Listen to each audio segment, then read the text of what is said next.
I do declare that I did not have sexual relations with Toby Maguire.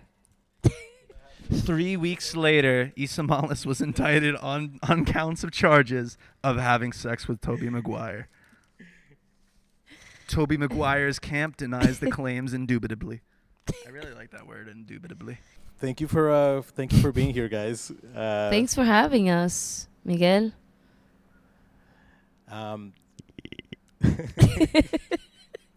This is what you put, the cricket noise.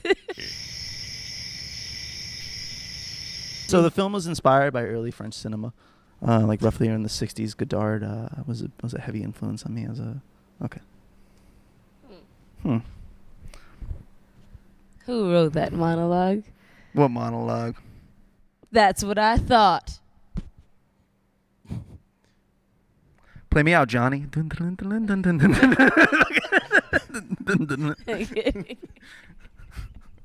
So. No further questions. Your Honor. How did you guys find out about in 7? How did you find out about guardianship? So I found out about guardianship thanks to this man over here caressing Abraham Lincoln. Yes, I'm sorry. And so where was so I I had the pleasure of being introduced at guardianship by Matthew. He invited me to come along for the ride, and yeah, I definitely was hands all in. What's the saying? Hands on deck, all in. Yeah. That's awesome. Mm-hmm. How did you feel about having to be able to complete the project within 7 days? What did you think about the brevity of it? The brevity of it. It was a beautiful challenge, and it definitely made us more. I think. Yeah, we took. How do you say? Damn it, I don't know. 7 days ago, No, what I'm trying. we arrived at the ship of gardens. This is what's happening. I'm being taken over. I'm not taking it. Go. I'm kidding. No, I'm kidding. I obviously Pass the lost Dutchie my to the word. left-hand side, Ysamalis Perez. No. Well, yeah, let me take the stage. So, yeah, the fact that we had this time constraint made us very much more certain about the choices we made. You know, we questioned less. We were more instinctive. And that was it was a beautiful experience in that, you know, it definitely liberated us from, you know, this idea of perfectionism, and it allowed us to, at least for myself, speaking for myself, it allowed me to just be kind about the process and not exigente. How do you say exigente? Demanding, you know. And so, I think the end result was just something so natural, organic, and beautiful because of that time constraint. There is freedom in time constraints, you know. At least, in the constraints in general. One would say that guardianship emancipated our creative barriers. I proclaim that. It's an Abraham Lincoln pun. The Emancipation Proclamation, everybody. Nation.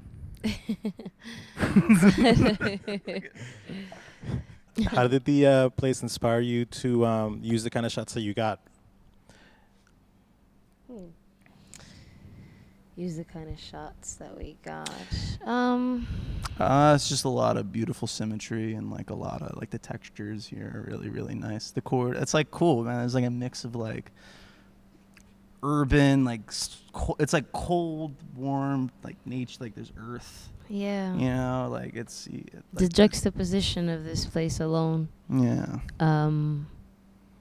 Certainly makes the imagination run wild. Yeah. Definitely. That's awesome. I feel like you guys really used the place in a really good way. Like when you had the shots of you dancing on the roof and then you running through the back. Yeah. Yeah. Oh yeah. That was In and out.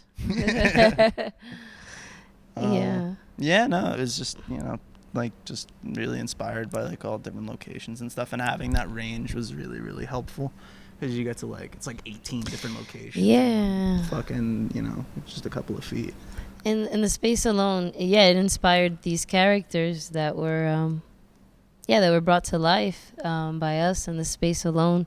To just this, to have this story. The story was really guided by the space in and of itself. Mm-hmm. I think, you know, the fact that it's so industrial, you know, it's gritty, but it's also very raw and natural. Mm-hmm. It allowed for us, I think we decided on this, almost like this, not Bonnie and Clyde, but there was almost this aspect of this this couple that just we were running away together from something. Yeah.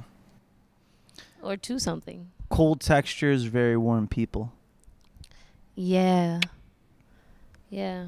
Nice. It brought that to life for sure. These characters were fire. And earth. Straight fire. Yeah, I Those also really like two. the way that you did the keyboards and for the music is really quite brilliant. Yeah. Thank you, Look bro. at that. He did that in one day. Yeah, I did that on the first like take. Yeah. It was it was good. I was like, I don't know how the fuck I'm gonna cut this. It was weird. You knew. Yeah. You know? Like I said, I got a great performer to work with. I was like, I mean, look at the shots, and I was like, all right. And then I sat down and I was like, do do do do, and I was like, and then and it just kind of came out, and I was like, yeah, I recorded that shit in my closet. Because I didn't have like a good like MIDI keyboard or any like DAW system, so I took like the shotgun mic that we were using for dialogue. I like wrapped it over like a coat hanger, and I was just like playing the fucking piano like Phantom of the Opera. It was cool. It's so amazing. So that happened over there in Patterson in Prototype. Yes, yeah. Prototype, yeah. Yeah. Shout out to Alex Pergamin too. He like helped me with the audio a lot too. It's fucking shout out to everybody at Prototype as well. I love you guys. And was that space in Garfield? Shout out to Marvin. Yeah. Marvin. Yeah. Marvin's a good dude. You were able to shoot there, right? What's up? You were able to shoot. You were able to. You were piecing it together there. I did a lot of the editing over there too. Marv's a good I need like an editing spotter. You know what I mean? Like I don't know. I can't stand. I have severe ADHD, as you could tell. I was making out with Abraham Lincoln earlier in this take. Fucking. I'm like. Do you feel like the editing that you did here at like late hours, like how was that? Shout out to Michael. The editing, like the crunch until the end of it, but it was funny because the fucking lights here are like motion censored. So I'd be like sleeping on the couch in headquarters, and then like at 3 o'clock in the morning, like the fucking lights would come on and flood. I'd be like, I'm like, is it time for roll call? And then I'd like look to the left, and Michael would be on like a fucking scooter, like a dirty lapel, like scooting, like looking at him. I'm like, oh shit! I'm like, I better get back to work. The warden's here. And then fucking just inspired my editing process. Hard work. Some people go to hard work ethic motivated this young man. that is among other things. I think like the editing sequence of when it's like really colorful inside of the container. I feel like that was really quite brilliant. Okay. We love that sequence. I think. That was one of the last sequences that we shot, actually. This is a testament to how dope Issa is. She was like, "No, I'm serious," because I was like, "Yeah, no, we're fucking done for the day. I don't need that shit." And you're like, "No." I changed like, actually nah. before you said You're we're like, done, nah, and then we're getting the shot. I'm like, so we. I'm like, no, daddy, no, no, daddy, no. I mean, I think it was central to piecing a lot of it together. It added so much. It added a very important texture to the piece. But what's funny about that, because there's a detail that he failed to mention, is that he said we're done for the evening because we actually didn't have the light for that container, the light that actually inspired the idea to shoot in that space. And so, we kind of just decided, with our tail between our legs, like, all right, well, we're going to call it a night. And as soon as I changed, I go back to the office to pick up my things, and Kasia takes out the light. And we didn't, that's when You're like, fuck. That's when it occurred to us, like, oh wait, this was here all along. It was actually, it was here, and so, we decided, all right, change back into that beautiful black, complicated dress. And then if you guys actually noticed during the shot, Issa's like, yo, maybe we should like look at each other. Yeah, that was a very beautiful moment too, actually.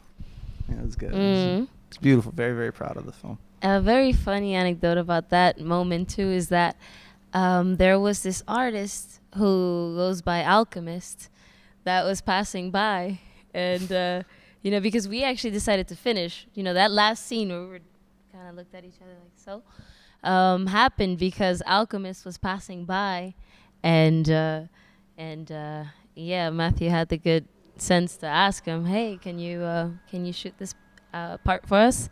So that was the last shot. That was the main, not a main one, but it brought the whole transition in. You know what I mean? Yeah, like I think so. Yeah, it created the arc. It was the kind of the climax in many ways. It started the whole. It's the spiral. Yeah, I don't know. Well, no. Well. No. Continue. I'm sorry. No, I just wonder if it started it's kind of what brought everything to a close. I feel like it's what allowed for us to be able to end it the way that it was ended. Then again, you know you're wise. No, I think I think it's cool how the editing there, like that part where you have the kind of like the sadder parts, just kind of like makes like the slope come really nicely towards the end. Yeah. So I think it really makes it. And I think that's what I was trying to say. By you using your foot to emphasize the end of it, I was like, oh, you know what I mean? Because like that really, I think that really makes it really really encapsulated into one thing. It's my money. Yeah. Really cool stuff. Yeah. For sure. Yeah. Nah, I was the symbolism behind all of that. Yeah. Very, very happy. I love that work. It's probably one of the best edited pieces that I've ever done. I feel like it was very poetic. The black and white was the reality, and the dream sequence was colorful and vibrant because, well, that's how we dream, right? We dream in Technicolor. But I think it was beautiful that we chose to also go along with the idea of speaking different languages, playing with that, because it just reminded me of how many people never allow themselves to really discover one another because of these language barriers. That's something that kind of discourages some people. And it makes you wonder of the possibility, if we just allowed ourselves to say, you know what, no, I want to get to know this person. I'm going to make these mistakes. I'm going to choose to try to learn their language, Yeah, but I feel like it's always cool when somebody who mostly speaks English gets exposed to a different language, just because you get to me, it's always like the tonality of like trying to like just like get the, take it in, because it's so much more different. You know what I mean? Yeah. Yeah. Your senses are more heightened because you have to really try to grasp it, I guess, right? In many ways. And it might also be softer. Said during the film. I have no idea what you said in the film. He didn't want to know. Wait, so. He didn't want to know. I don't even want subtitles. I never want to see the subtitles. What? I can't. I do. I want to learn what that. I don't know what the hell. You know what I mean? I don't know. This is, but I don't know. I still don't know what you said. I'm like, but it was cool. It was like that, like improv of like figuring out. Like that's like the dance. Like yeah. There's a lot of subtle work that was in it. And it was cool. I felt like if like I'm not really an actor. And like the fucking. Well, you were an actor that day. I was an actor that day. Well, Okay. Nah, but like. Don't be putting yourself down. Like don't talk about my friend like that. My friend is an actor and a director. Don't put my friends down. Like seeing the rhythms and shit was cool. It like felt very akin to music and trying to like be on the same like beat or like frequency, and that was like I was like, word, this is cool. This is like riding waves and shit. Yeah. That's awesome. Would you do it again? Oh, definitely. I would try to come back if I do with a little bit more forethought. Yeah. Forethought? Yeah. just thought I would like to come back with something a little more prepared next time. Not that this needed to be prepared, but this inspired me to, you know, especially with the stop motion, the animation girls. Oh yeah, Just they I was thinking, wow, you know, to be able to do that, and then you have other artists that actually use this platform and this opportunity, this space to create extensions of their artwork and things that they're doing, such as, you know, expositions or performative art. So it was cool to see that, you know, the possibility. You know? That's what's up. Mm-hmm. Hell yeah. It makes me want to think about something for next time, you know. Yeah. Yeah. Or just come with a freaking book full of ideas and just, you know, do Shifumi.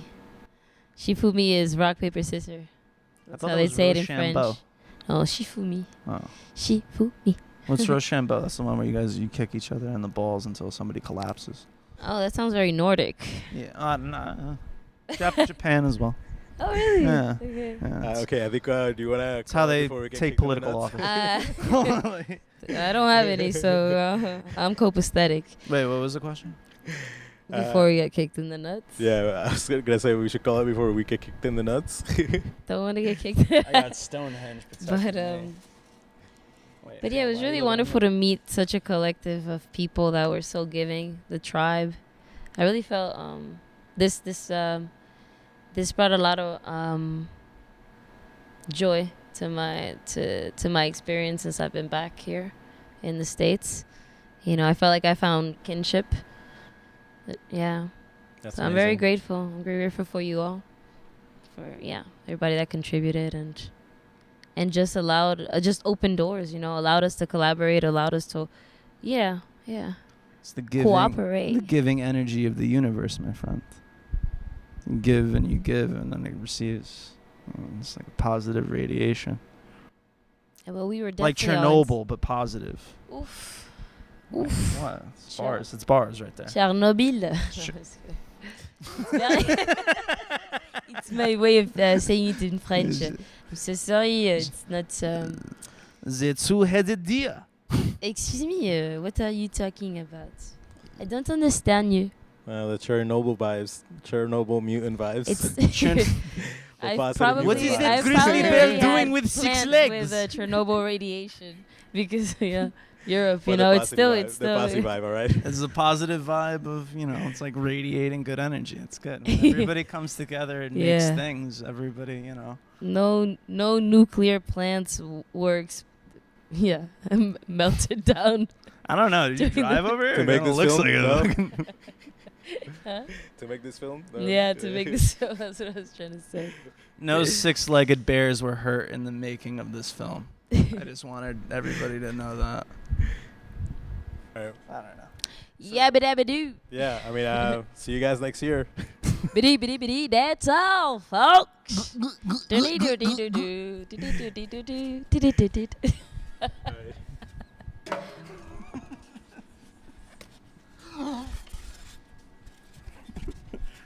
Revolt. All right, everyone, we are back for another participant of In7. We're here with Eileen Ferara.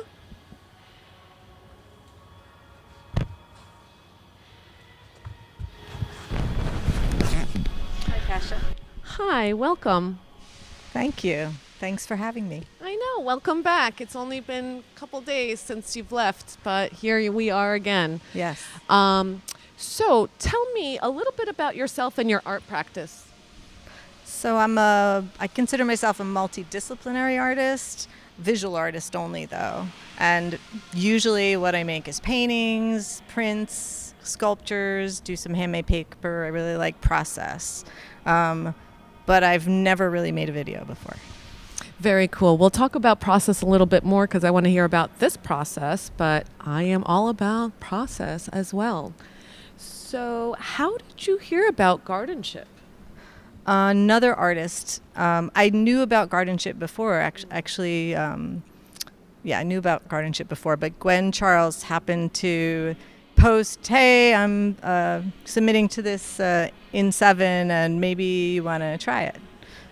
Yeah, so when you first heard about it, did you understand the concept? What were your initial feelings about the residency? Well, I found out about it right before the deadline. So I think I even reached out to you and said, hey, I think the deadline passed or is tomorrow, but just put me on the mailing list because I was interested. I liked sort of the tone of the application, sounded fun. Like, I love fun. Fun is definitely my jam. But then you said, the thing's still open, you should just apply. So I really kind of submit it really quickly, just off the cuff. So I don't know that I had a lot of preconceived notions really going in. I just, showed up. You jump and the net shall appear, as I like to say. Okay, so when you first came to Guardianship, what was your initial thought and feeling about this place? Well, I really love, I think I like things sort of slightly crummy, and I love industrial wasteland, even though generally my whole thing and focus is nature. Most of my subject matter is about nature, but urban wild, like finding nature in sort of these kind of places. But I don't think anything could have prepared me for what this place is like. It's just amazing, and I would say the tour was really exciting, inspiring, but also overwhelming. Yeah, you would think there's a lot of things here to look at, but also get inspired by. So let's take a look at your video. So Biophilia, tell me about that title. Did I pronounce that right? Yeah, biophilia is a love of or an affinity for, I think, all nature, all natural organisms. Yeah, and going back to what you just kind of said, everyone that comes to Guardianship is a part of In7. We all have this weird love for this industrial wasteland that meets, nature, right? There's such beautiful greenery around. There's an eagle's nest, not that we could go there, it's protected. Mm-hmm. And all these little animals we've seen. The day before, someone caught a frog, So, yeah. We saw an osprey on the shoot, one of the days we were shooting. That was pretty amazing. That. Yeah, and the bugs, the plants. I love looking for. I tend to also like the minutia stuff. So finding, little bugs or like something flies by or things like that always intrigue me. Right. So obviously your own creative practice involves nature. So here we are outside, mostly in your video. I don't think we're inside at all. So how did Guardianship, and we call this the campus, the site, Carney Point, how did that help inspire your video with the ropes specifically? Right. So the ropes, just to talk a bit about the ropes. The ropes are, one of my practices for the last few years has been collecting detritus, like human stuff, maybe old planks of wood. And these ropes are part of things I've collected recently, and I wasn't really sure what I was going to do with them. But something kind of made me feel like they would be good to bring along here. And it felt like they fit here with the old docks and the water, the fact that there seemed to be sort of this old industrial shipping thing kind of happening here. So I lost your train of thought of where the question was. No, I think you were right on. So yeah, it kind of does all fit in together, the ropes. And you're talking my language, things from a garbage, off the side of the street, flea markets, thrift stores, garage sales, estate sales. I am with you 100%. The cheaper, the better. Right. And if it's free, FREE, free for me, I want it. Yeah, no. And also I like picking up things that I normally would just be garbage and are just, these ropes they're probably plastic. Their colors are gorgeous though.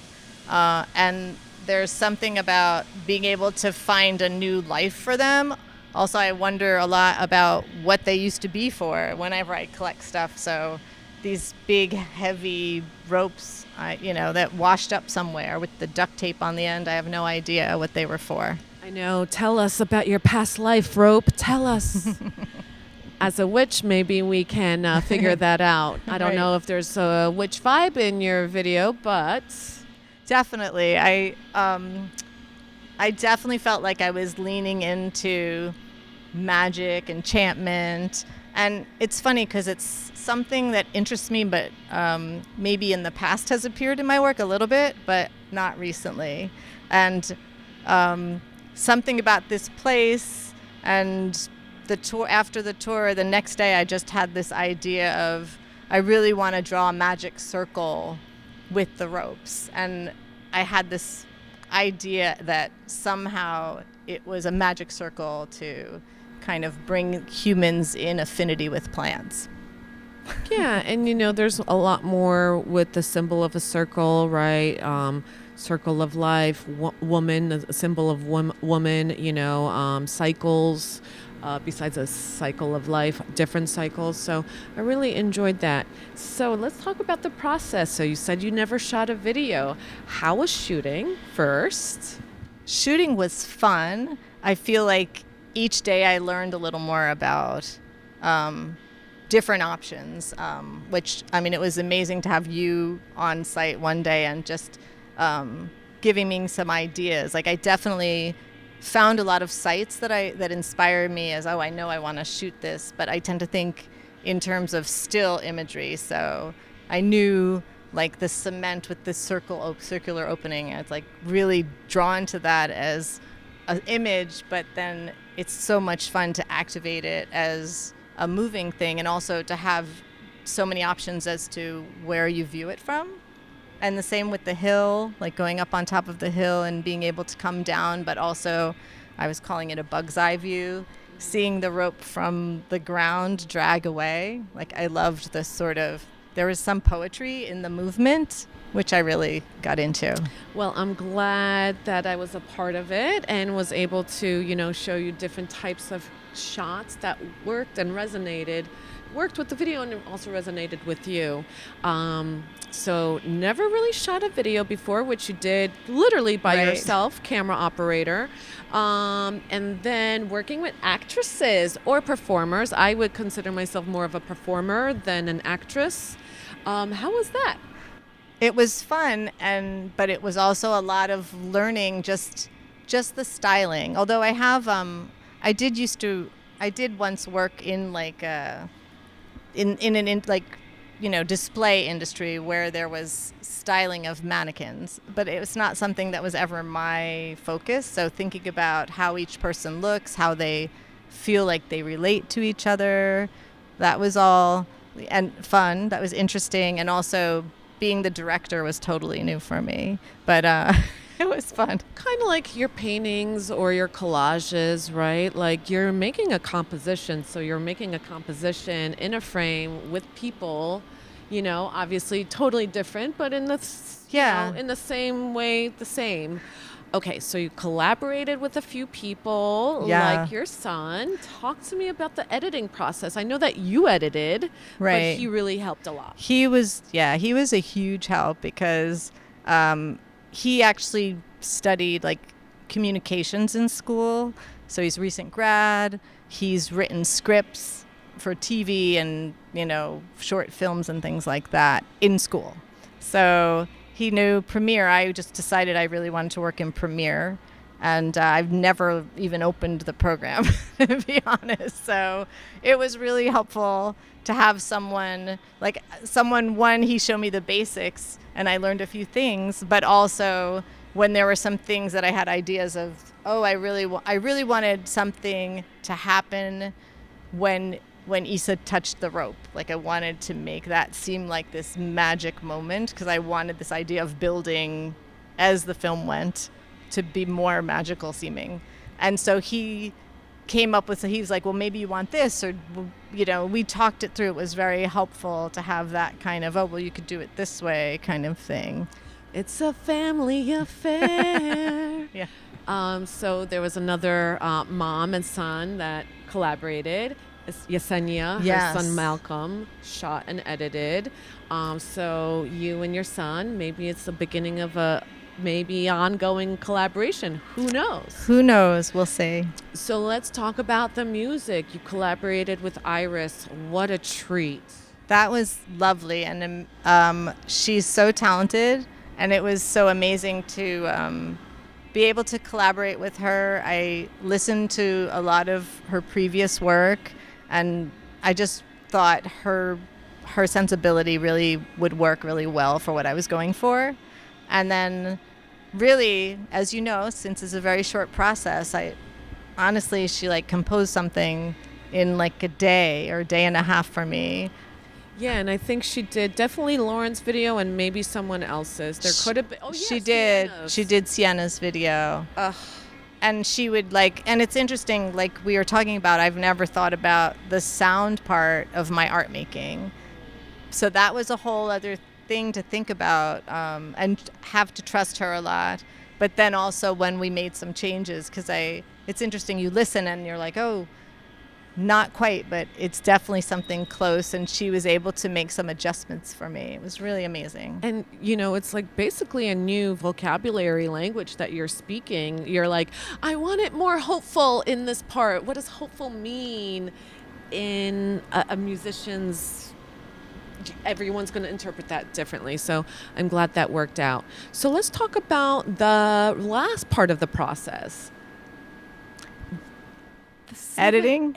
Nope, the last part, just the 7 days. How was it working in such a short, time crunch? Right. I think I think there was an exhilarating part of it, but also a stressful part. And the most stressful part was honestly before I had the idea. Like that was probably the high point of, oh no, but then once that came, I felt then it was just, there's that go, go, go, right? So just coming here, making, shooting a lot. And then that was challenging too for me, like having a short time to take, I don't know, it was probably 20 minutes of, raw footage I had, and to make it to 3 minutes was interesting. I actually thought it would be opposite. I kind of thought, oh, I'm not going to have enough good things to make a 3-minute thing. And I think I had things I had to get rid of that I really liked as far as the imagery, but that just didn't really work within the 3-minute timeline. Yes, that's editing for you. Always shoot more. And then sometimes there's shots that you'll set up for 4 hours and they end up on the cutting room floor. And then going back to something you said about just audio, sound, music, 50% of video making is sounds. People forget that it's very important. But if you're watching films and videos, you're in that moment, you're in that experience. So hopefully you're not thinking about that. So was there a moment in shooting your video or during the residency that was a fun, memorable moment for you? There's, a lot of them, I guess. A lot of them were fun, but there was a nice camaraderie and easiness amongst everybody. So, like Issa's will-do attitude of just showing up with her clothes and some ideas and ready to be in so many people's films. Just hanging out by the grill with Josh and meeting a lot of new people.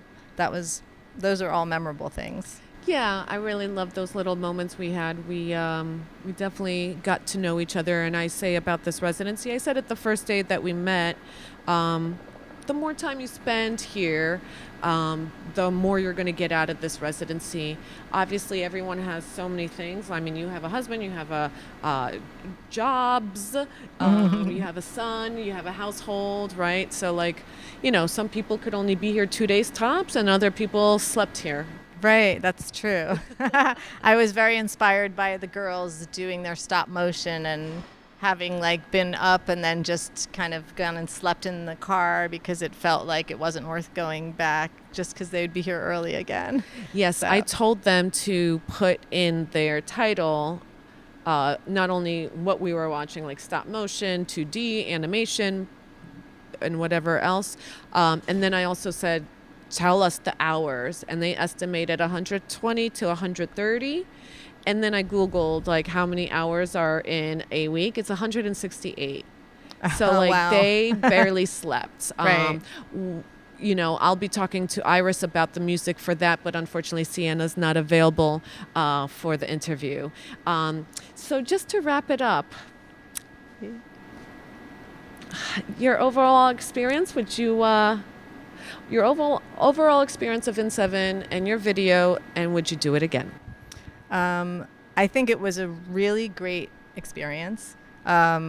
And then I advocate for anyone to kind of get out of their comfort zone, because it definitely did, making something I haven't tried before definitely pull me out of my comfort zone. So whatever that is for anybody, I would say it's always worth taking that leap and doing that. I would do it again. When you were talking, I was even thinking about all the sounds like that were the ambient sounds like that I had no idea how to use, but that could be really cool to work with.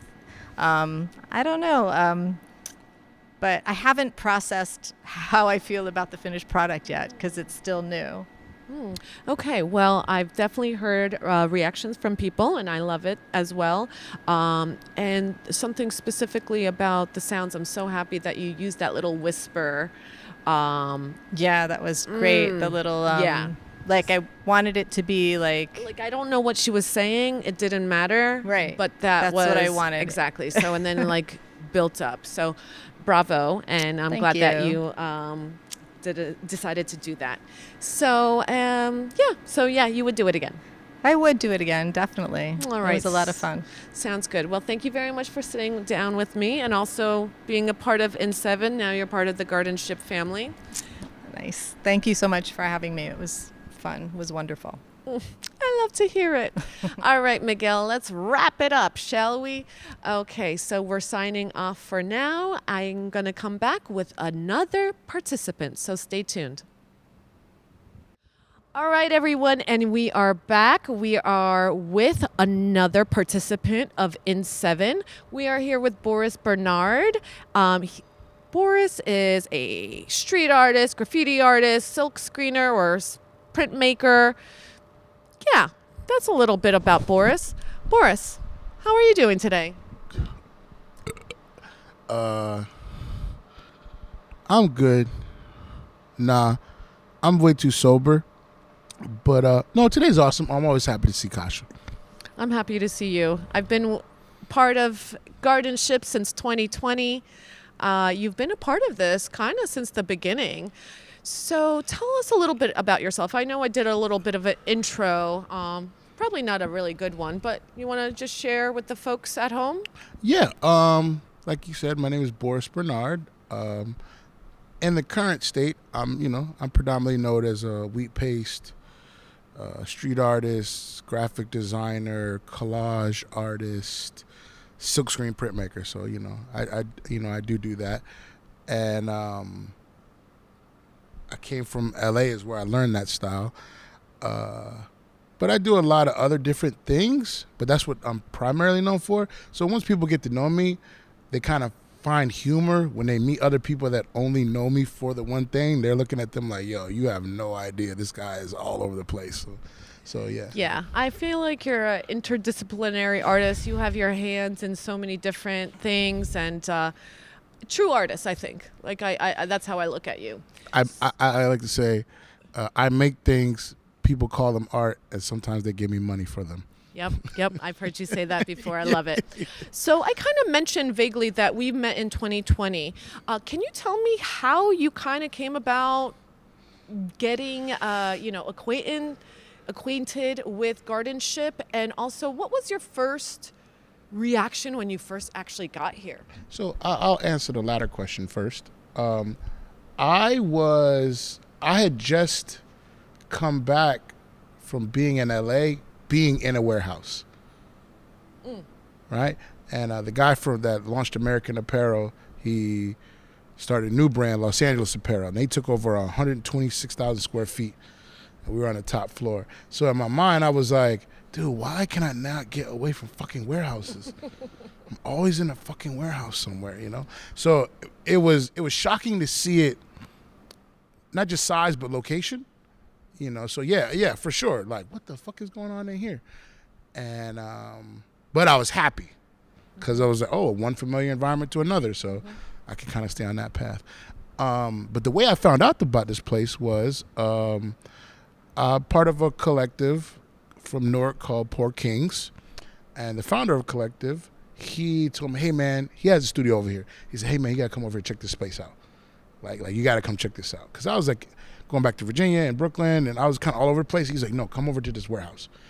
And so he's always kind of been my main link in, I guess you could say, this New Jersey art scene that I'm a part of. So every time I come back, I always check in with him. So that was part of the checking in, I guess. Like, hey, what's up? What's going on? This warehouse. And so that's how I got familiar with it. The beautiful thing that caused me to get like severely, like obsessively locked in with Gardenship was me and Josh have way too much mutual friend, 1 degree of separation. Literally, I've actually been in a building to go drop something off to him multiple times, and it was for him, and I just didn't meet him.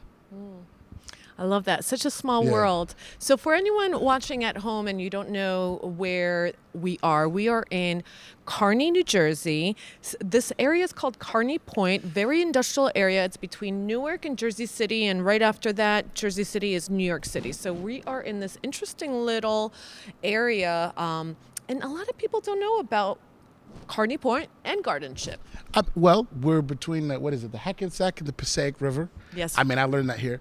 There's a tenant here who he is New Jersey historian.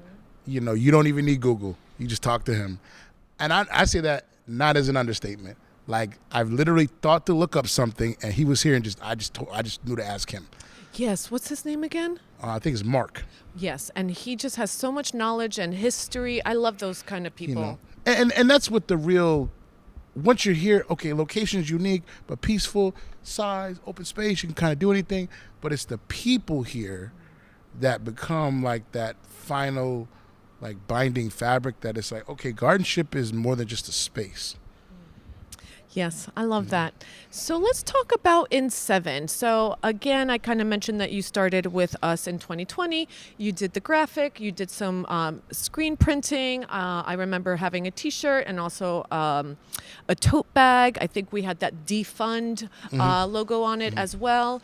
So tell us how this experience this time went around, because this time you actually did a video on top of a different graphic.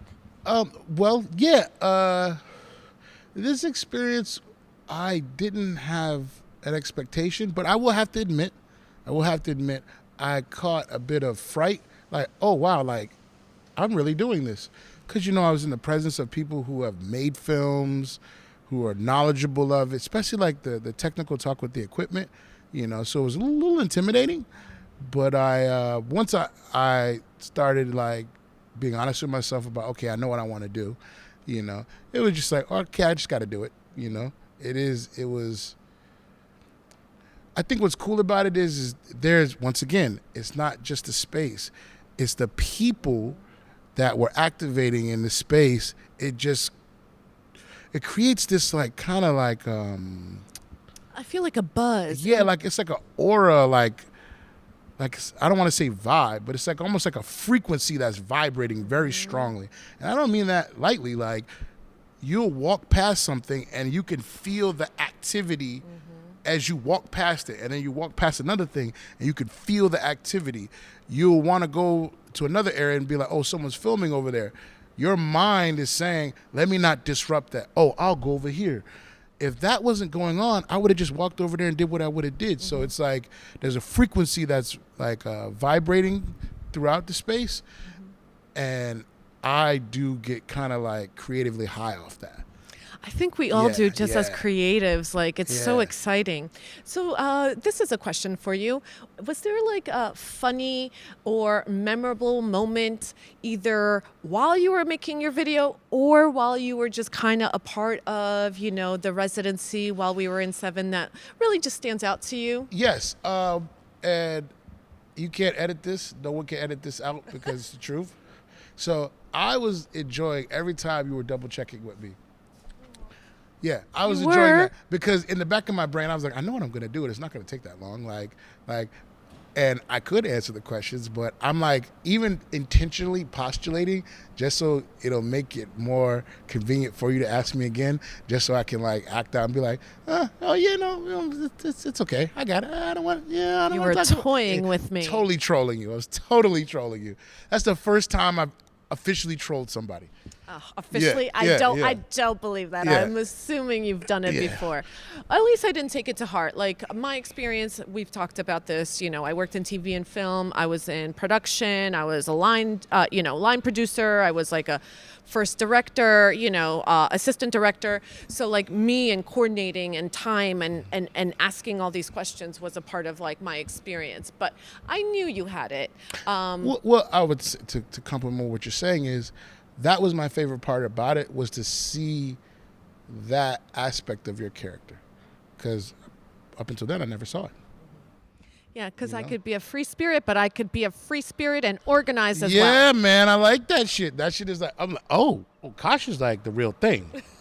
You get checks for that. Like that's not a normal behavior. Like a particular type of person that get paid to do particular things says those type of things frequently. You know what I mean? So not everyone's like that. So it's cool to find out about you. Well, I love I that. enjoyed that the most, honestly. Okay, I love that. And we've had so many conversations, throughout a couple of the nights about different things, about you, about me, about Los Angeles. So I appreciate that. That was one of your most memorable. Yeah, it really is. It really is. Okay, so 2 more questions. How about, and I know that you work well under pressure, so this is going to be a funny. Not true, but slightly. Okay, so 7 days. Concept, shooting, editing, adding music. How did the crunch time work for you and your process with this video? You're making me feel guilty.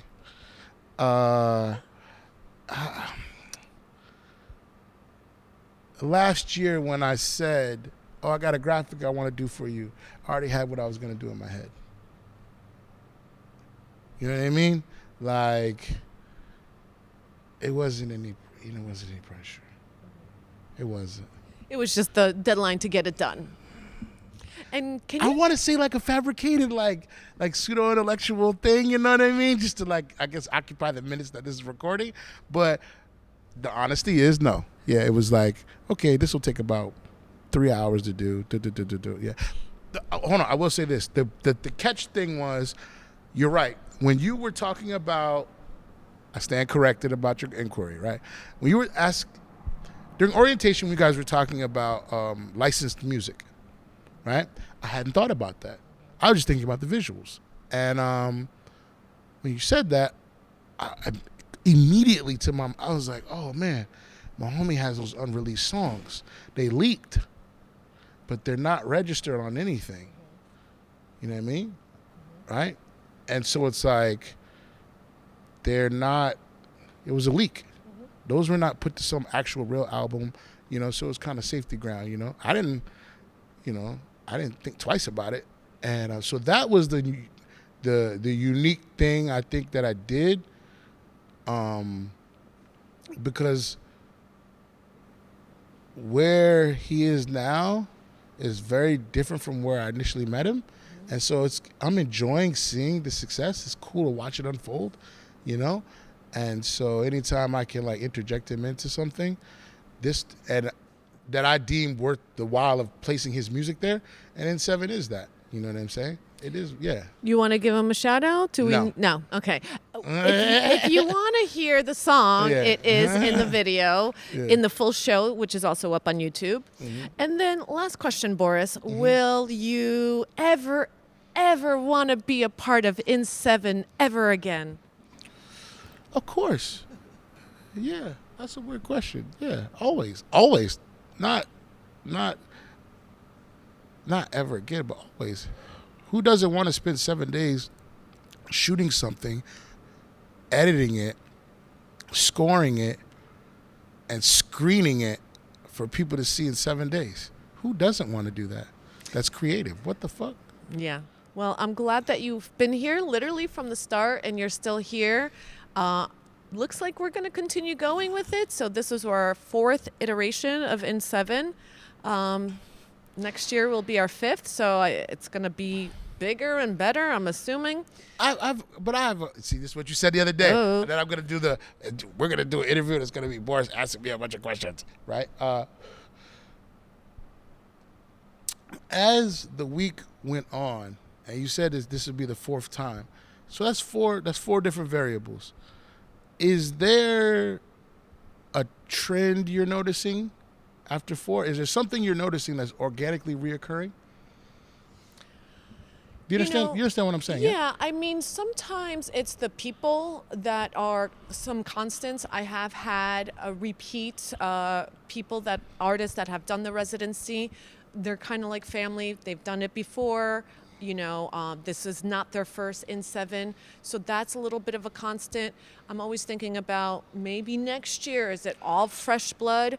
But I definitely love that aspect of like familiar faces and the people that have done it before and continue to do it.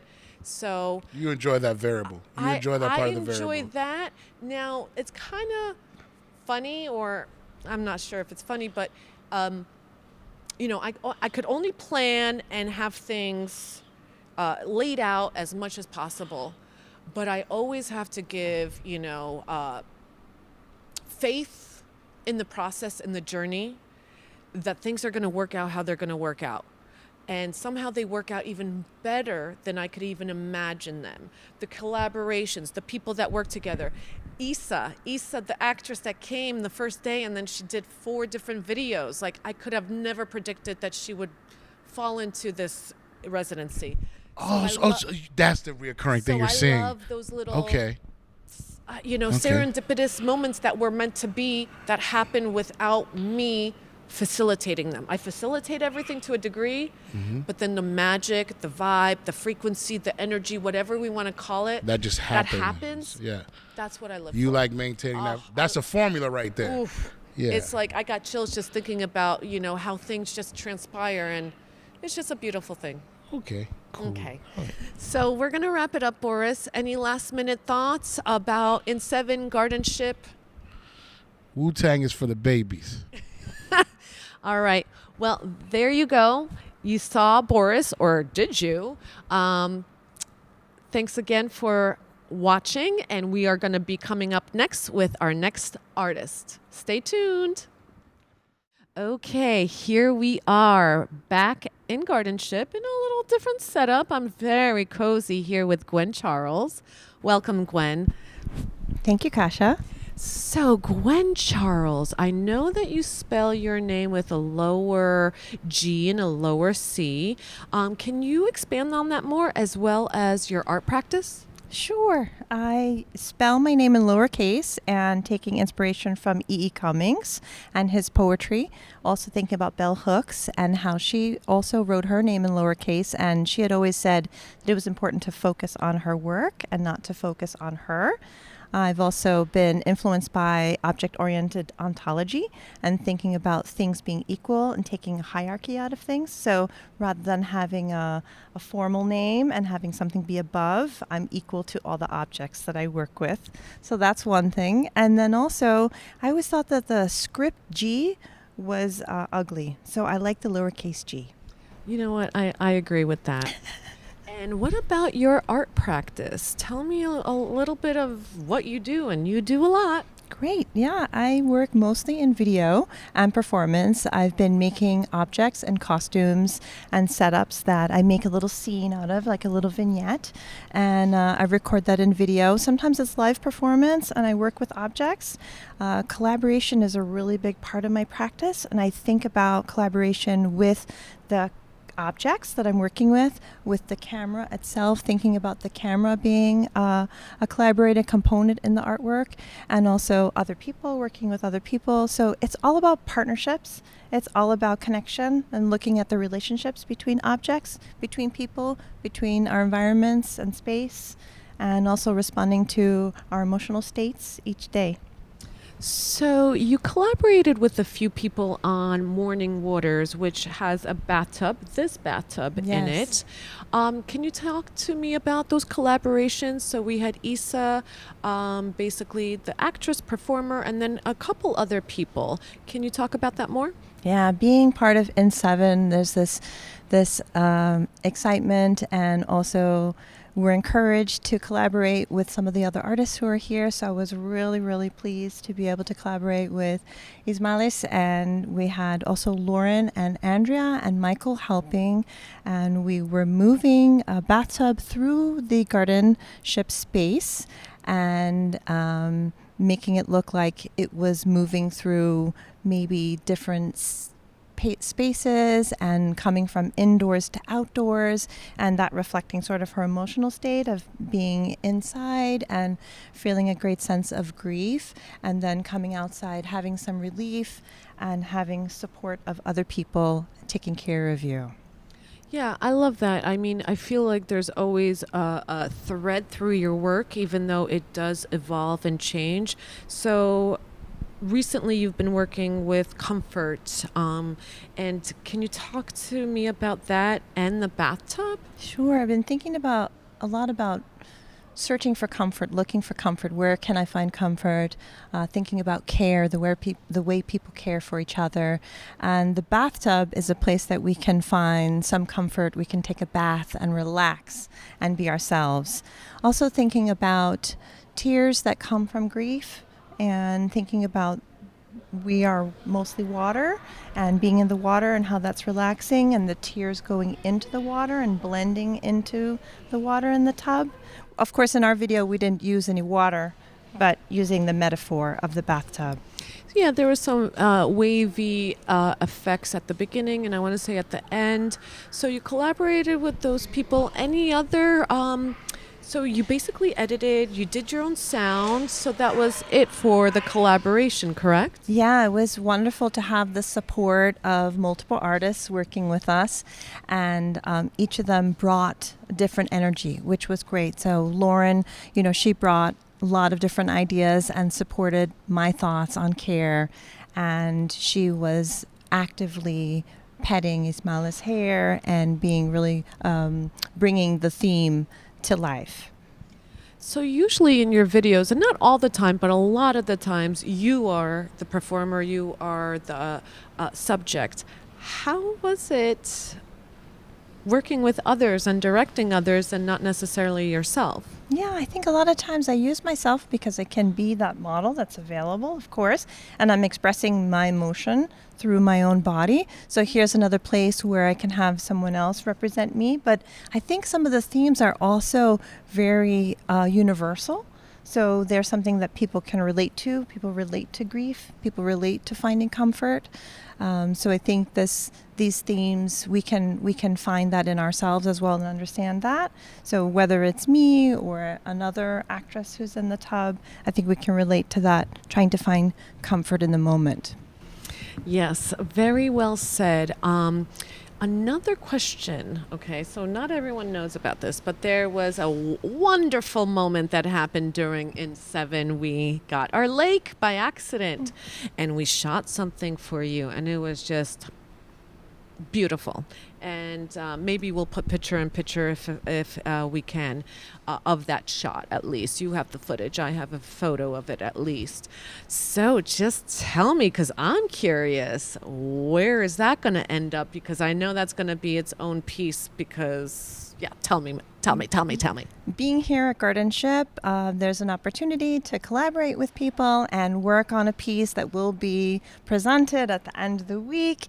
But somehow when I'm here, I end up recording more and making several pieces. So that day we had wrapped up for the day. We were putting the bathtub away. And just as we put the bathtub away, I walked outside. The sky had filled with smoke from the Canadian wildfires, and there was a water main break in the parking lot. The parking lot had filled. There was a small lake that appeared, and immediately I turned and looked and said, we have to put the bathtub in the middle of this lake. So Kasia agreed, this is a good idea. And Miguel and Boris had helped us move the bathtub to, the beginning of the lake area. We were a little nervous, maybe what is in that water? Is it toxic, right? We weren't sure. So we agreed, okay, let's not go too deep. Josh was very generous and gave us some boots to put on. And then we put this bathtub in the middle of this lake and thinking about the reverse. The bathtub usually has the water in it, but instead it was sort of like a boat. It was maybe a bed. It was a place to find comfort in the middle of this apocalyptic scene.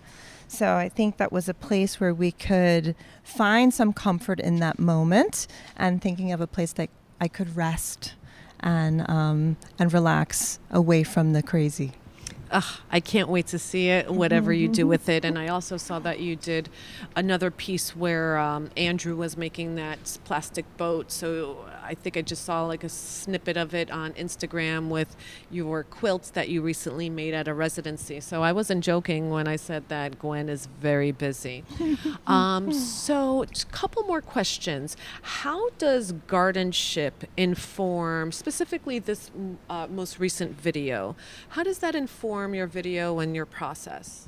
Yeah, I think some of it is just being here and working with everyone. I mean, just thinking about how that was spontaneous, this lake that appeared, right? And you just came out, Miguel came out, Ysamalis came out to make sounds with us. And we were collaborating just like really quickly. We made something that was just on site. It was site-specific, site-responsive. We were being all, responsive in the moment and taking what we could from that space.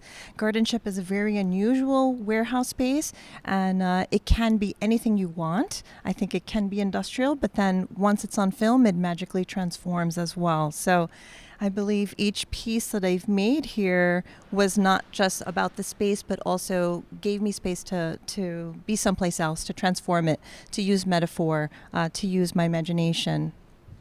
I love that. So last question, and that could have been it, that moment, but what was one of your favorite or memorable moments during the shooting of your video or during the residency? During the residency, I was really excited to look for places to rest. I've been making a lot of work this season about finding rest, finding comfort. And I asked Josh, well, where are some places I could rest? And he started listing off, I've got some great uncomfortable places for you to rest if you'd like to find, try to find comfort out of these uncomfortable places. So that was really fun, and I was really touched by everyone who did support me in each of my videos that I was making. I was really happy to have Lauren, who was able to step in and really give care in such a lovely way to me, and also the actress who we were working with in the video piece. And each person really brought their full selves, and this is a moment where we're making something experimental, we're making something in the moment, and everyone really steps up and is very giving, and I'm grateful for that kind of feeling. I really like some of the things that you said, specifically site responsive. Mm-hmm. That's very strong. And then forgot the second part, but whatever, it doesn't really matter. What does it matter? So, last question. Would you do in 7 again? Oh, totally. I think an experience like this, it really opens up an opportunity for us to be thinking in a more expansive way. I think everyone is very inspired by each other's work. There's an opportunity for us to experiment, to try something new, to use a space in a short amount of time and make the most out of it. I'm grateful for all of your support and the way you support all of the artists who come through this program. I think that's also really critical when you have someone who is looking out for you, looking to support, and making connections. You're a great connector, and I'm so grateful for that too. You see who could support each other, which artists could work well together, and that's a great gift. So thank you for that. Oh, thank you for mentioning that. It's kind of funny. I definitely have things in mind as I'm planning this, but the beauty of this residency and this place and the people that come around is, you know, I leave things up to chance and things somehow work out and things come together. I do remember what I wanted to mention. I like the aspect, you know, a lot of people think experimental is just, oh, a weird video, but it's experimental in many different ways, this residency, not only that it's done in 7 days, but being site responsive, and just responding to things here or getting inspired. Like, I mean, I love the chandelier. Maybe we'll get a cut in of it. But I remember when it got put up and now it's all covered with these cobwebs and it's beautiful. And there's a few flies, but don't mind that. But it's coming out of like an interesting moment. Anyway. Yes, there's lots that we can be inspired here just thinking about. I was working with a bathtub and we dragged the bathtub into the bathroom, which this is a public bathroom with stalls. So you would not see a clawfoot tub in a public bathroom. So there was something really very funny about it, but then familiar. We all looked at it and said, oh, tile and bathtub. Yes, this goes together. And then it's like, no, but something's not right. So there's something funny about this place too. Like, yes, it's a warehouse and there's a chandelier here. So each thing that you turn around and you look like, oh, yes, what's that doing here? Oh, you mean Abe Lincoln? Abe Lincoln is here. I'll bring him in for the next shot with someone. Abe needs to be in here for some reason. There's a vintage couch and school chairs and all of these objects that might be interesting for somebody to incorporate into their artwork. So that's really lovely to have some of these objects to play with, to respond with, to have a conversation with. It's a fun space. Can't beat guardianship. Well, thank you very much, Gwen, for talking and responding with me. Thank you, Kasia. We are wrapping it up with Gwen, but please stay tuned for another In 7 participant. Okay, we've got a treat for you. I am back here with Yesenia Selier. Welcome. I'm so happy to be here and happy to have this video done. Yes. So before we get into the video, can you tell me a little bit about yourself and your art practice? Because you do a lot. Yeah, I do. I've been for most of my life, I've been seen and understood way more as a scholar, as a researcher of African diaspora, popular culture, especially issues always related to race, first in Cuba and then coming here to the United States. But I always kind of have like a double life, you know, as a dancer, especially as a folkloric dancer, as a traditional dancer. I never went to school or took a ballet class, you know, like growing up, because in socialist Cuba, that's impossible if you don't go to a super specialized art school. So as a teenager, I was doing theater, and then I have the opportunity for a play to have some training about the Afro-Cuban dances, and I fall in love. It was like, I knew, you know, that that was a path, you know, that I want to explore. I have seen like forever shows in the theater. I grew up really close to a theater, and then I have seen plenty of Afro-Cuban dance shows, different types, not only traditional folkloric but also modern, contemporary approaches to it. But that training helped me to understand that there is a language. No, that there is a conversation between the drums and the voice, and there is a conversation also with the body. No, so if everything like really goes in synchronicity. It's like, yeah, it's like three people talking at the same time that you need to manage, you know, how to evolve the discourse or put it back or change it. No, there are agreements to do all that. So for me, it was, okay, this is something I need to learn. This is so beautiful. This is so interesting. I grew up also fascinated by mythology. So for me, discovering this when I was 16, I have a sense of betrayal because there was that mythology in my backyard that nobody have ever talked me about. And as a person of color, you know, I was like, well, this is something that it's connected to my own personal history somehow. And I don't know, it's just, it was a passion, it was very natural, the way I enter. But yes, I have like some time doing theater as a teenager. And then closer to my times in the university, I also participate in the spoken word duet. We did crazy, spectacular things in Havana on that time. And then I became a triplets mom. Are they triplets?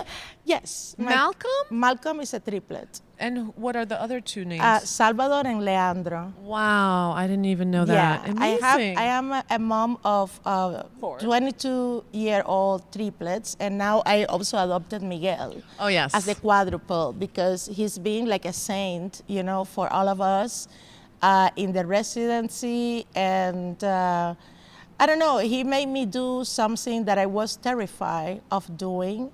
Always I have the idea that I wanted to do a video clip. Maybe this is a question for you because I see like video art and video clip are like separate genres, no?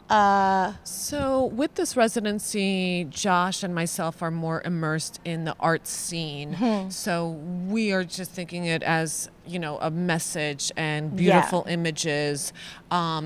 You know, some people have called this a kind of film festival of sorts or a workshop. And I lean more towards art and like the discourse of art and what video art can be.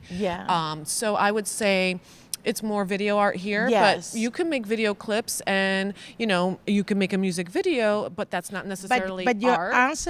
Your answer is actually confirming my suspicions because I am not a filmmaker. You know, I am working on my first film. That is a documentary about the African, the spiritual traditions of Afro-Cuban people in rural Cuba. And this is based also in a 10-year research that I have been doing about my family and certain traditions that were tried to let aside during the Cuban Revolution after 1959. My family became involved politically, and there was a ban, you know, about religious practices, any type, not only the Africans. And then it's like that. There are like many stories of my family and practitioners and people that were very relevant to the communities that I want to bring out, you know, as a, not only as a personal story or journey, but also to contribute to the understanding of how people beyond literacy are able to keep archives. How cultural memory is preserved, you know, beyond writing.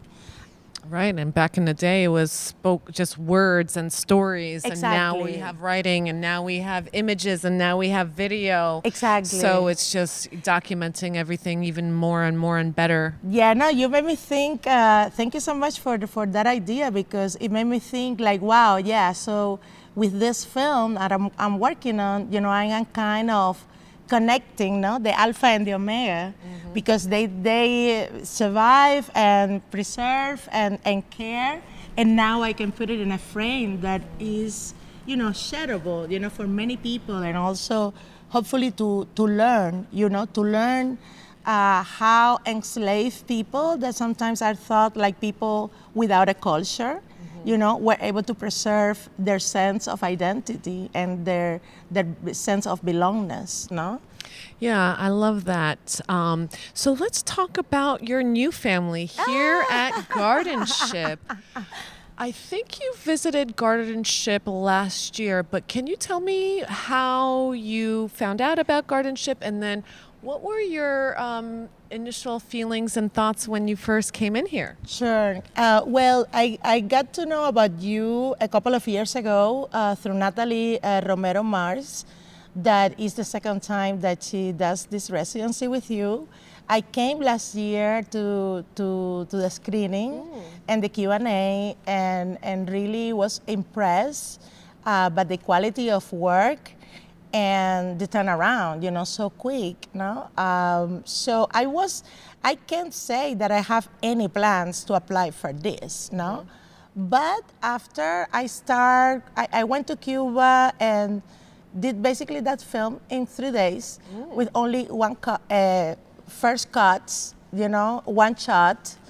And Nati, that is the filmmaker, not myself. I consider myself way more a performer. Even I was like going through a lot of stuff. She say, well, babe, we know you feel really bad, but we have to get this film done. Someone's got to push it. Exactly. She pushed it. So she has become de facto the producer of the film, and she's helping me to make applications. And this was in our list of applications. And well, when I came, I can say that I did get the place like the first time. It's fascinating, but it's too big, no? And I, on top of my work as a performer and as a researcher, I am a medium too. This is something that comes connected to my family tradition and practices as well. So all my performances are site-specific. And I can have a vague idea, but until I go to the place by myself and kind of explore it, you know, I cannot make a piece. I love that. You did mention that when we first started, you know, working during In7, and you're like, I need to feel it out more, but I didn't realize it was because you were coming at it from a medium kind of standpoint. Yes. So tell me, what did you feel here? I call my work medium acts, no? Because I am a performer, but I'm always in conversation with other stuff. And sometimes I don't even know, but just to tell you something, I got here, since before I got here, I have this image of my character that is the cosmic issue, that is a non-human. You know, he's an alien, he comes from another planet, but he still represents, you know, that, let's say, that archetype, you know, that has been in so many different pantheons, like Mercury or Hermes, the messenger of the gods. But in the Yoruba culture, he is the one that open and close the roads, the one that give good luck or bad luck, the one that allowed us, you know, to cross doors and to advance into our careers or whatever we want to do. He's the origin of the crossroads. I love that. So road openings, if we could play the video. So obviously, so now you get why the name. So many things I'm getting even more and more. And also, it's like his instrument is this, the garabatos. He also has numbers. It's a very complex, very layered, the way that the culture works. So he has numbers. His numbers are 1, 3, 7, and 21. So when I premiered this character in the Armory Park Avenue a year ago, I asked Margaret to make, I want something like, it's like a peacock tail, but with 21 garabatos. And Margaret Cardo Racolin, that is a friend, is an artist, is a muse, is someone that interprets my creative vision like nobody else, and she make it happen, you know. And I didn't have the chance to try it, only in the performance. The dress rehearsal was the performance. So she created this. She created this, and this is our second collaboration. I love it. Okay, so here we are. Talk about more collaborations. One of your triplets was the videographer as well as the editor, and did also special little effects on the video animation. Yeah. So tell me, how did that start? I know we were talking about getting you an editor, but somehow Malcolm came to the rescue. Well, actually, you did it. You know, that was your magic. You work your magic to the point that he accept the mission. You know, That's true. because you talk to him and you say, Malcolm, it's going to be better if you both are sad in your house, you know, and just get it done. You know, it's going to be more complicated if someone's on the phone and far and don't understand exactly what she's doing. So he did it, and mira, to be honest, this is the first time I have the opportunity to collaborate with my children. So this experience is being probably like the greatest artistic experience I ever had in my life. First, because I tend to work alone, no? I work alone, I'm a medium, you know? It's like I have my vision and I try people not to mess it up, no? But film it requires collaboration. You have to open the door to other people that understand the technical aspect of it and how things look. And so no matter how crazy I am, you know, I really have to listen.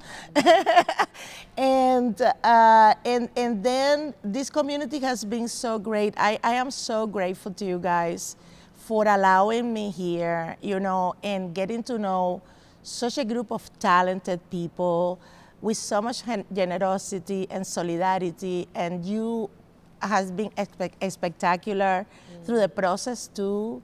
You were like really right there for whatever we need, you know, at all times. And again, Miguel, that I have no other chance than to adopt him, you know, because he put all those musicians, all those artists that were also musicians, jamming for 5 hours on the first day I arrived to the residency, the first day that I have the chance to say hello. Then people is jamming to my song, and I am not a musician. So that was very scary for me, because it's like I respect musicians because I am not one, in the same way that I respect filmmakers because I am not one. I am just a visionary, someone that dreams, you know, and sees something and say, okay, I think we have to do this. And in the same way, all the process here, you know, I think you asked me what did I saw. It's not that I saw. I think I was trying to finish a story about the sheep, no? Because after I, maybe, when was that Josh maybe mentioned that this was a sheep yard? A shipyard, yes. That was on Monday. That was on Saturday. Saturday, he mentioned. That was on Saturday. But I came like Wednesday with Natty. Yeah, you guys. Just to look at the place. Scouting. Because I really needed to start developing my idea. And right there, when I arrived, and we didn't walk like as much with you in the tour, knowing that we have like the chance to touch, no, to feel. But immediately came that idea that my character needs a chip. I need a paper chip. I want a paper chip on my head, a boat, and maybe for 2 of my shoes. And then 4 days after, Josh mentioned this was a shipyard. And for me, it was like God, you know? Yeah. It's like there is for real ancestral forces here present, because I had no idea that this place have that. Yeah, and there is evidence, but unless you're looking for it by the water, you're not, you wouldn't know that. There. Yeah, very interesting. I love those moments of serendipitous and, you know, just the connection between everything. So I have one more question for you before we sign off. Yeah.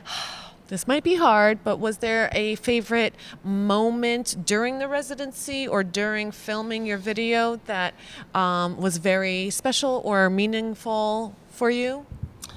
Oh, wow. There were so many. There were so many, but I think I have no doubts that working with Malcolm was something really great. My kids are great, and I have been a single mother for them. I have amazing partners that have helped me, but we had difficulties, in our relationship. They're just growing, and I understand that, but this residency allowed me not only getting to know all of you and collaborate with all of you and learn so much from the work of everyone, but also to bring my kids closer to my work and the way that Malcolm was invested into. Do you remember, like, when we were by the dock, that you wanted to go, and he was like, no, I don't want you to go, I'm going. No, and he was on the floor and everything, so for me, I was very impressed. No. Yeah, I love that. And it's a family affair. Yeah. I think that's very special. Can we sing together? Yeah. Can you sing a little bit of your song? I'm not going to sing because I don't know all the lyrics. You have to make choir with me. Okay. Pa que tú me llamas, si tú no me conoces. Pa que tú me llamas, si tú a mí no me conoces. Pa que tú me llamas, si tú no me conoces. And that's how we're going to wrap it up. We're going to get out of this while Yesenia's still singing. Thank you very much for joining us. I adore you. I love you. I adore you. Can you stand up and dance towards the camera as we roll out? Y tú no me conoces. Pa que tú me llamas si tú a mí no me conoces. Pa que tú me llamas si tú no me conoces.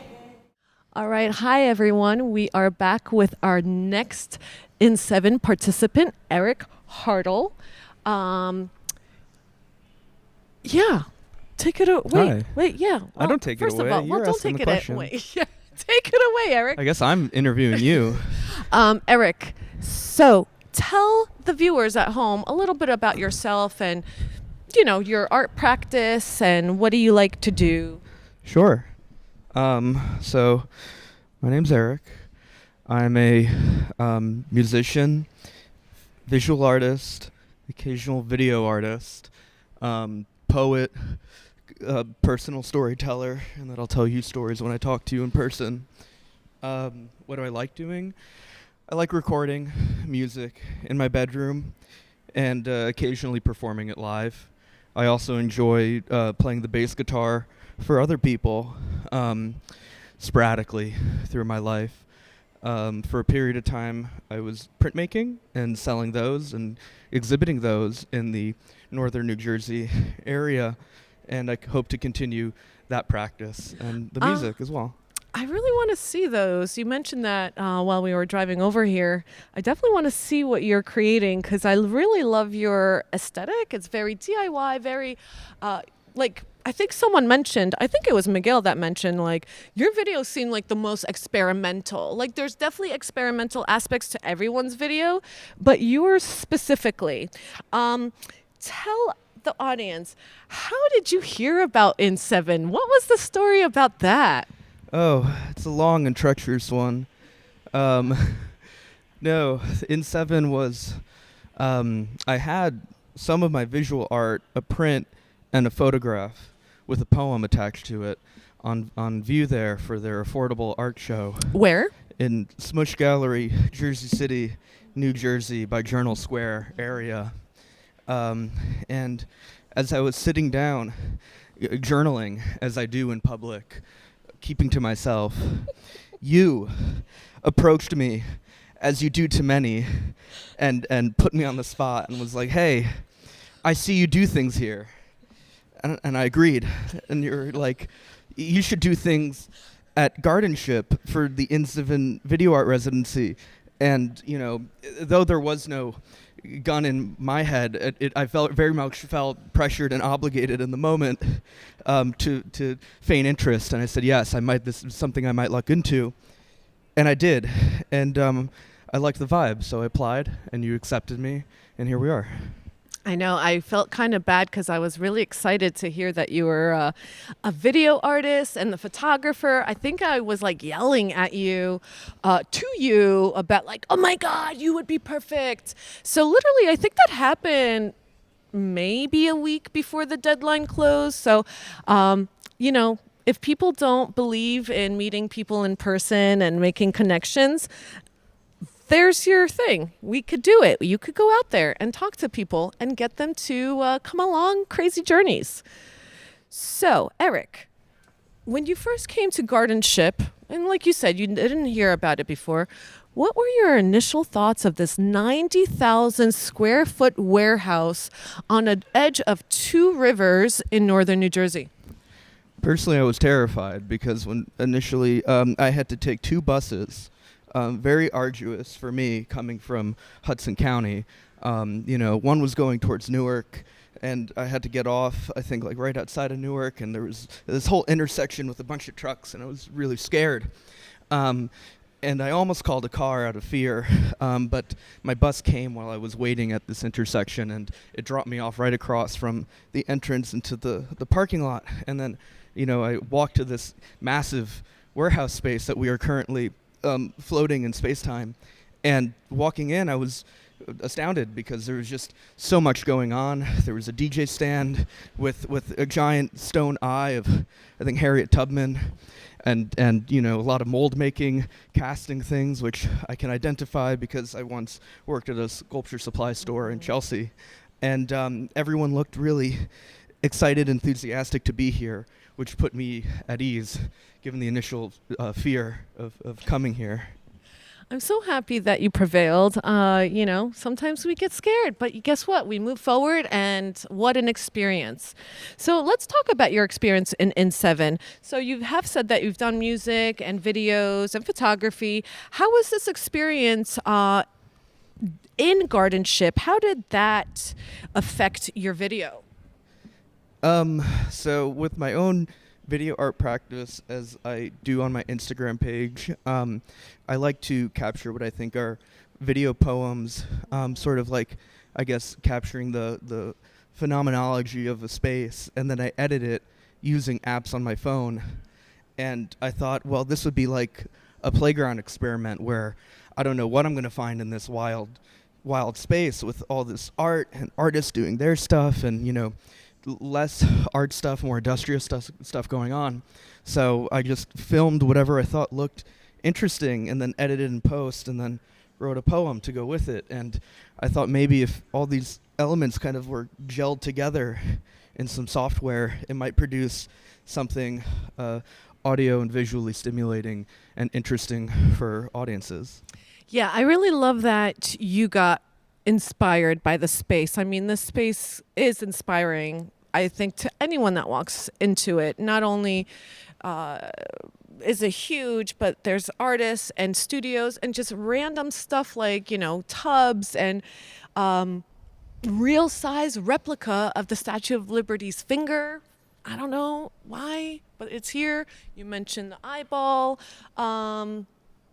So how do you feel the timeline, right? We made a concept. Obviously, you were, you know, going with the flow, looking for those kind of moments, you know, editing, and then creating music, and then a spoken word poem. How did the time crunch work for you? Was that nerve-wracking, or do you work well under pressure? I think I tend to work pretty well under pressure. Also balancing this with my personal life. I have a 9-to-5, so it was I was anticipating the challenge the week before, thinking, great, I'm gonna have the opportunity to go to my job and then afterwards commute there to this lovely location and spend however odd hours working into the latest of nights and earliest of dawns. And yeah, I thought it was really exciting. I wish I had more time personally because I'm a perfectionist and I would have liked to do more in terms of editing and making sure levels are right. But, you know, given that everyone was working with these same restraints, it didn't feel like, you know, a lot of peer pressure. It was more personal pressure. What can I do? And I really enjoyed that challenge. Yeah, you know, like I say from the beginning, it might not be your finished masterpiece. It could be a sketch for your next video. It can be its own thing. People have applied to residencies or grants with these videos. People have shown them in art galleries and art shows. So, you know, it just kind of depends. Now, can we look at Eric's video?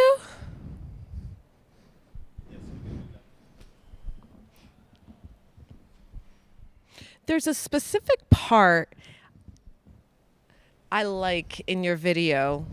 Which part is that? Well, it's almost like there's a framing of, well, there's two parts that I really like. There's framing of these random women, which I didn't get, but then once you explained it to me, I thought that was hilarious. And then after we wrapped and we were having a good time during, I guess, the wrap party or whatever, after the screening, we rewatched the videos in Josh's room with the lights closed off. And I mentioned that tidbit where you shot those women. And everyone got it. Well, Josh definitely got a kick out of it. He's like, I knew where that place was. Okay, yes. So tell me about these lovely women that I had no idea where they came from, where they were. Well, I've never seen them before in my life in person, but across the parking lot from where we're located here at Gardenship, there's another facility that has to the right this like helicopter launch business, and then to the left of it a cafe. Mm-hmm. And I stayed the night on one of the 7 nights here and walked across to explore the facility, and I just peered through the window, and they had like television screens running all night in the cafe showing these women's faces, and who they are I have no idea. I don't know if they work there. I don't know if they're, stock footage, adamant locals, in the middle of Kearney, New Jersey, who like to stop by this cafe. But I just found it so kind of ominous and charming and odd that, that's a thing I guess businesses do. They keep something running all night. I don't know why. But I don't know. I just thought it was really marvelous finding that in the middle of what's otherwise a pretty, barren like truck lot. And yeah, there's nothing really more to it. I just thought it was really just kind of beautiful and spooky. Yeah, so, I like the context of it, right? So now that I know, it builds a little context for me. Is that important to you in your work, or do you care if people 100% get it? I don't think there's anything to get, personally. I just kind of like capturing the world around me for what it is, but then what it is up to and open to interpretation. So I tend to gravitate towards images I find that are kind of glib and humorous, like, the Pillsbury Doughboy at the beginning. I think that was one of the first objects I found here in Gardenship. I just kind of was walking along the studios, and I found this totally dust-covered, like, ceramic Pillsbury Doughboy, and I thought he was the cutest thing ever, and, I just had to make him the star of my feature. I love that. Where did you find him exactly? He's just somewhere down the aisles. I'll walk you there, and we can introduce. Aw, you can meet the star. I always think of Ghostbusters when I think of that little thing growing into a monster. He would probably fit in this warehouse. I think so. He could have like a studio. There was another real life moment in your video that I really enjoyed. Obviously, 75% of the video needs to be shot on location, and 25% can be old footage, say from childhood, found footage, or just outside of it. And you were able to capture a crazy thing that happened this summer, last week on Wednesday. We had the Canadian wildfire smoke come into New York City, and it was just like that orange, yellow, strange hue. And you captured it. So tell us about that moment and why you decided to include it. Yeah, so going into my sort of practice conceit of just taking in moments that I find or find me, I work in Manhattan, and during the day, there was the whole wildfires, and for those who lived through it or don't know, just like the air quality in New York and New Jersey was really awful that day, and everything was just kind of sepia-toned, veiled in the debris and smoke from these wildfires from however many hundreds of miles north. And personally, I thought it was gorgeous because there's really no other circumstance I can imagine where, that New York is naturally going to look like that, or anywhere is going to look like that, unless maybe you're in, like, I don't know, Beijing. I've never been there, so I don't know what that looks like. But I mean, it wasn't good to breathe. It was like, everything smelled like you were in a a sauna. But people were still out. It was kind of awesome, like in a scary way, but it's still kind of cool. Like, I think there was a headline going around that was like, "Oh, breathing this air for 25 hours is the equivalent of smoking 6 cigarettes." And here I am in Midtown Manhattan, and there's people still smoking cigarettes. So I don't know. I kind of like dark irony like that, where I don't know. People were scared. I just thought it was a cool moment. Yes. So I love that you included that. That's a moment in our lives that we're going to probably remember forever, because not to sound all dark, but I'm pretty sure that's going to happen a lot more. And that could have been our precursor. Like, I remember when it first happened and we got it on camera. There we go. So, every moment is worth capturing. Oh, I love that. Let's talk about your music. So not only did you make music for your video, but you actually collaborated definitely on one song. I feel like maybe you were trying to collaborate on a few other songs with a few other artists. Can you tell us about the collaboration or collaborations you did? Yeah, so I helped one of the artists. We had I believe on the second or third night, all of us who did play music had a collective jam session where we recorded a kind of like a Latin music piece for one of our artists, and I played the bass on it, which I enjoyed doing, and that was very fun and engaging, just kind of off the cuff. I think she just started singing the vocal melody to her imagined song, and we kind of filled in the gaps as musicians do. And that was really engaging. I might have made some promises to some other people and then failed on those promises, which I'm sorry for, but also I can't do everything. Yeah, no, I get it. But that's like the primary collaboration that's coming to mind. Yeah, and I get it. Obviously, we want to do it all, but we could only do so much in such a short amount of time. So just to wrap up, Eric, are you happy that Crazy Girl stopped and talked to you at Smush Gallery that day? And would you do In 7 again? To keep it simple, yes and yes. I think that, I never regret anything, even if the outcome isn't what you expect it to be, because, you don't get everything you want, but at least you tried. So I'm happy that you came up to me yelling and took me out of my little world in my notebook so that I could then be in this world for a whole 7 days and 7 nights. And I think I would indeed do it again. Hopefully now knowing what this is like, produce something maybe a little more structured. I don't know. I kind of like just winging things, but yeah. Very cool. All right. And any last minute thoughts or anything else you want to add? Love yourself, love your parents, brush your teeth, stay healthy. Great. Thank you so very much. All right, everyone. So that's Eric and I. We are going to get another participant for you. So stay tuned to hear someone else's experience of In 7. Woo!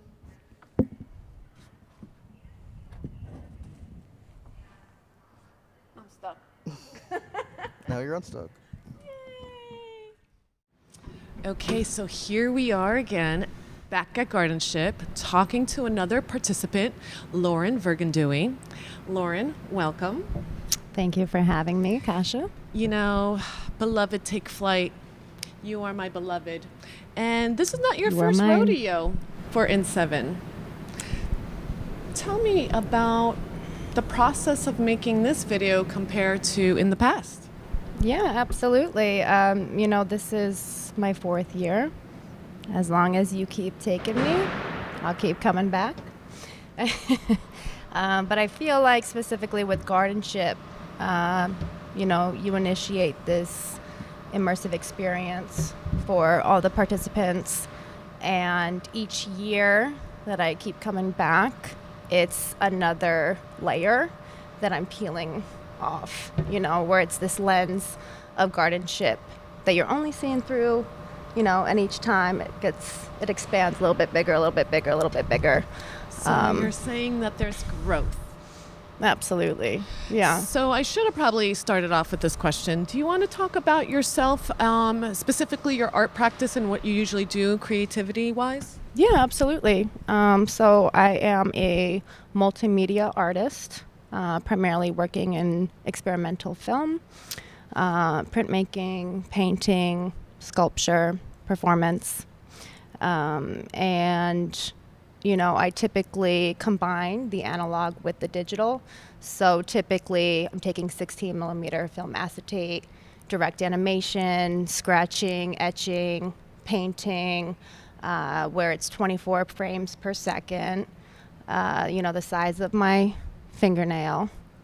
So you have to repeat something 24 times for it to show up on screen for a second. And so I combine that with, you know, the digital footage. And, you know, I explore notions of sustainability and vulnerability. It's always that trauma, right, that humans feel, but then it's that trauma that Earth feels because of our human mark. Yeah, I love that, and obviously a big fan. So let's talk about your video a little bit. So we didn't necessarily see, what do you usually use, 8 millimeter or 16 millimeter? 16 millimeter. So we didn't actually see 16 millimeter film in this video, but That's we correct, do have yeah. some Polaroids and Instax, or let's just call them Polaroids for the sake of it. It's just a brand name. Like Band-Aid is not actually, you know, a Band-Aid. It's a brand. So let's talk about that.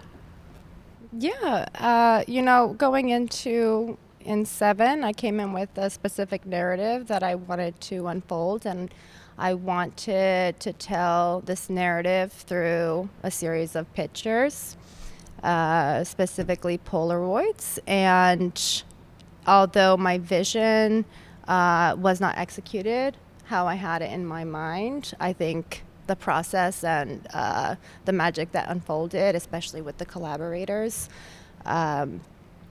was, you know, inspiring for me, and a sense of a therapeutic process. With these Polaroids, I got to tell a story where it's almost like the viewer, you know, is missing some information, some key elements that happen. So it keeps, you know, the experience, say, mysterious, or, you know, what happened in between these two shots, say, you know.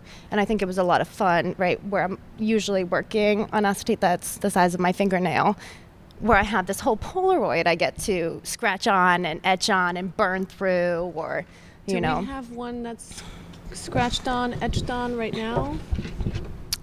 This one you can kind of see some of the emulsion. Yeah, so like burn through a little bit. And then, so you know, different size than, say, again, 16 millimeter. And I really want to talk about the process more, because I don't think everyone at home or watching this video really understands that you are directly manipulating on this and burning it, tearing it, other forms of destruction. So can we play that video just to see? So obviously we start with a video, and you are in a box with some glass.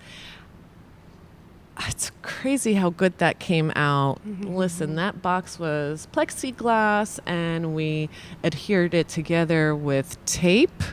Obviously you were in there. We had some smoke, but literally every movement that she did, we took a photo with the Polaroid camera, and then also digital, also while recording video, all at the same time. So in the grand scheme of things, you wanted it to only be that Polaroid and stop motion.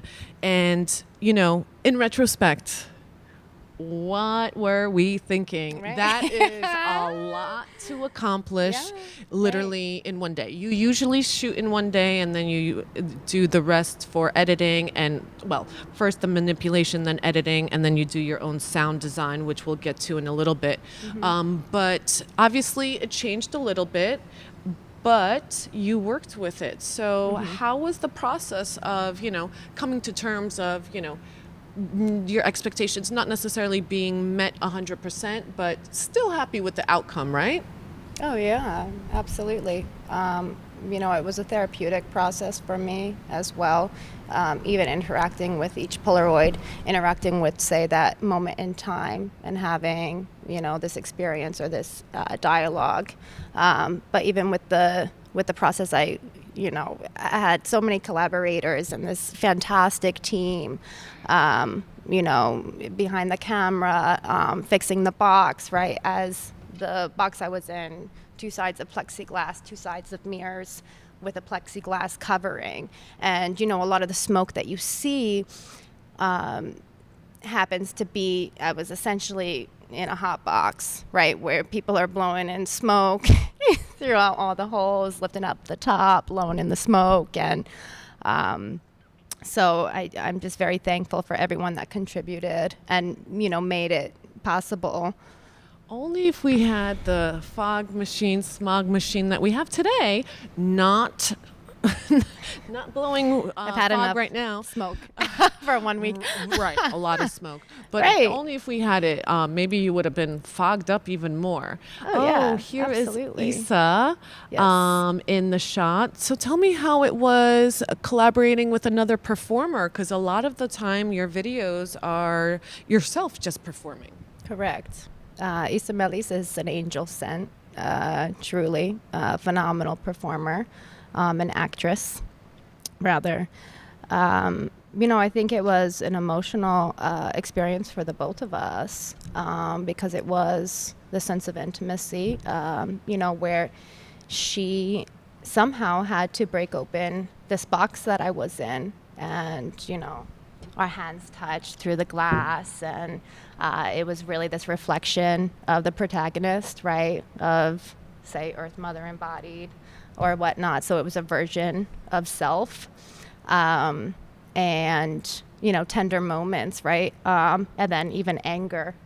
You had to use that force to break open the box, even, inspired by Pipolati Wrist, with that famous performance of breaking the car with the yellow rose. And so a tribute to her, I guess, in some sorts of, kind of breaking it open with something as gentle as a feather. But Yeah, so obviously you usually shoot, but we were shooting for you since you were Right.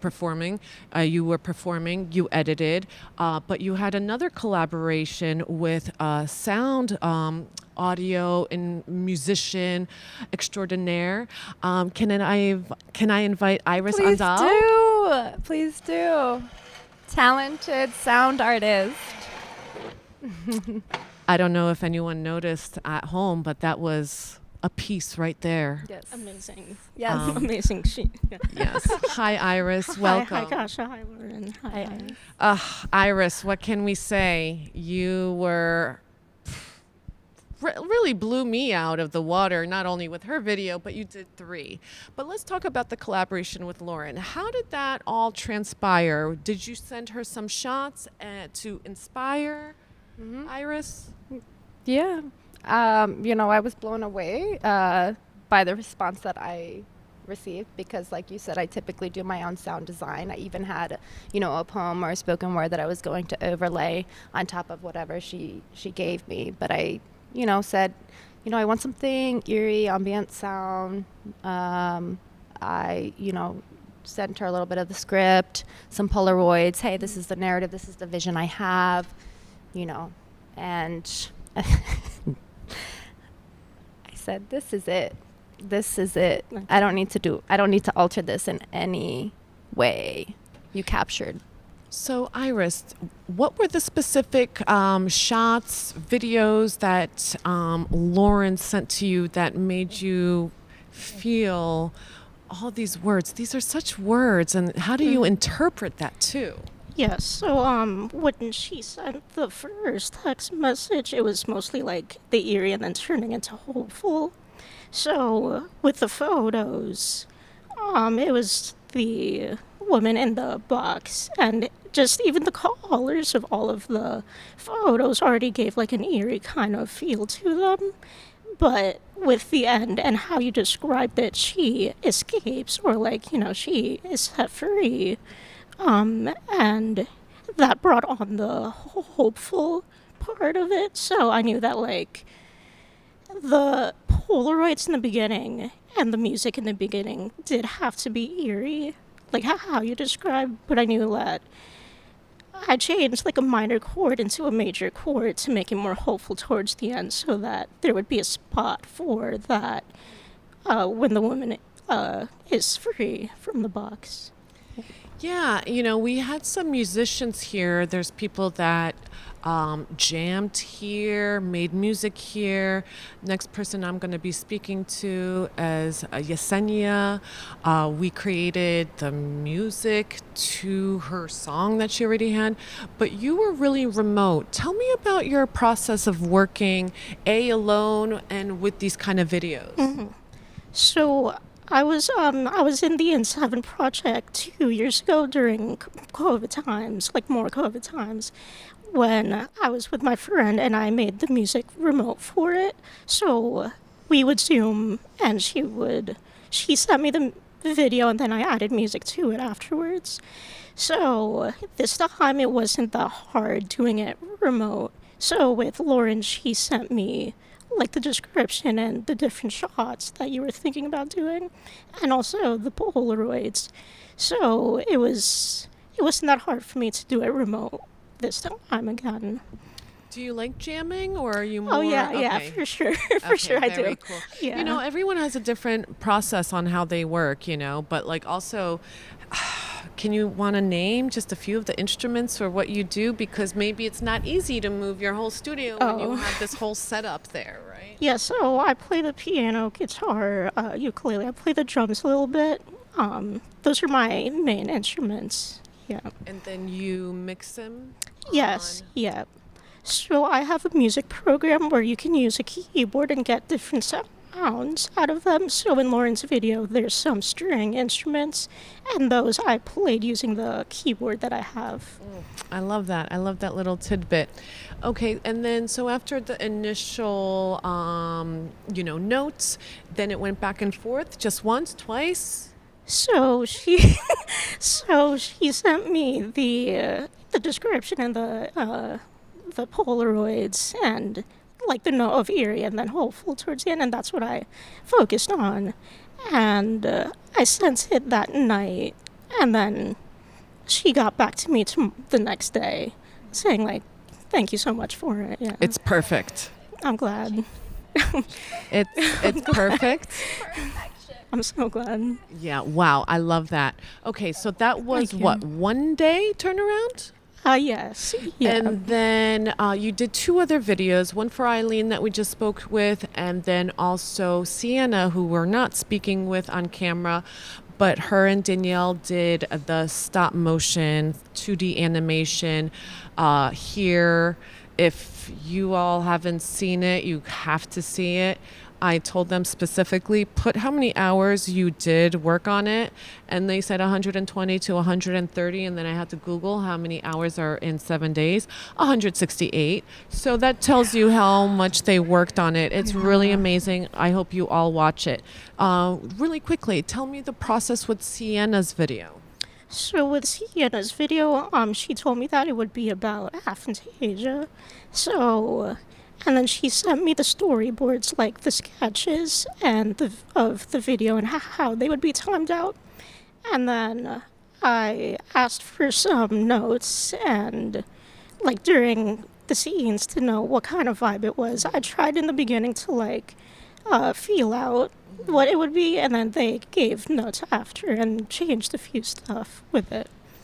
So that went back and forth a little bit. Yeah. Did you see the outcome? Yeah, it was so good. It was so good because with the storyboard, I didn't see the final until the night of. So it was amazing seeing the final product. Yeah. Okay, I love it. So this is going to be a question for you, Iris, but also for Lauren. Do you like working under that kind of pressure? So 3 videos in, I'm not even going to say 7 days. I'm going to say 3 different scores for videos in 3 days. I feel like your turnaround time was literally 24 hours, give or take. But really, that's how it felt like. So you like working under that kind of pressure? I think it was a lot of stress, but the final outcome, I think, made it all worth it. Like with Siena's video, the music took longer than like the time that I spent with yours, because there was already like notes for it. But with Siena's video, there was that back and forth. But I still wanted to make sure that everything was right for every scene. Yeah. Got it. Very good. Thank you for that. And what about you, Lauren? Process. You like the short turnaround? You live for it? I thrive off of it. And I think it also speaks to this urgency we have with this climate crisis, you know, where really beloved take flight. Well, is she taking flight to the end of her, or because of our mark, or is she taking flight because, okay, politicians, lawmakers rose up and they did something about it? Yeah, and also maybe this world is not livable anymore. Right. I mean, we are in an interesting industrial wasteland here at Gardenship. There's a lot of industrial, but then there's nature as well. Mm-hmm. So maybe she's leaving for good because we can't live in here anymore. So just to wrap it up, Lauren, how was your experience overall with In7 this time around? This time around, I mean, I'm kind of speechless. I absolutely love the relationships that were formed, the collaborations that happened. Iris, you were phenomenal. Absolutely phenomenal. It's just a love fest here. Definitely more hands went into this film for Beloved Take Flight, and I'm just very, very thankful that, you know, you and Josh, you know, you facilitate this environment where we're really challenged and we're pushed beyond our limits. And you know, I kept thinking about how many signs there were throughout the whole, you know, 7 days, and how we just kept being reminded over and over and over again, hey, this is where you're supposed to be. Hey, this is where you're supposed to be. Hey, this is where you're, you know, who you're supposed to be collaborating with or whatnot. You know, just like little moments for me, even like my title of like having a conversation with a friend, and Beloved kept coming up, and Toni Morrison, and I was like, oh, okay. And then a butterfly landed on me, and then I saw 2 planes. Okay, oh, okay. The title would be, you know, Take Flight, and it's you know, happening so fast before your eyes, and it's like, whoa, what just happened? I always feel like that after In7. I'm like, whoa, that was the shortest, longest week of my life. But I love those serendipitous, in the flow moments. That's what Gardenship is all about. Absolutely.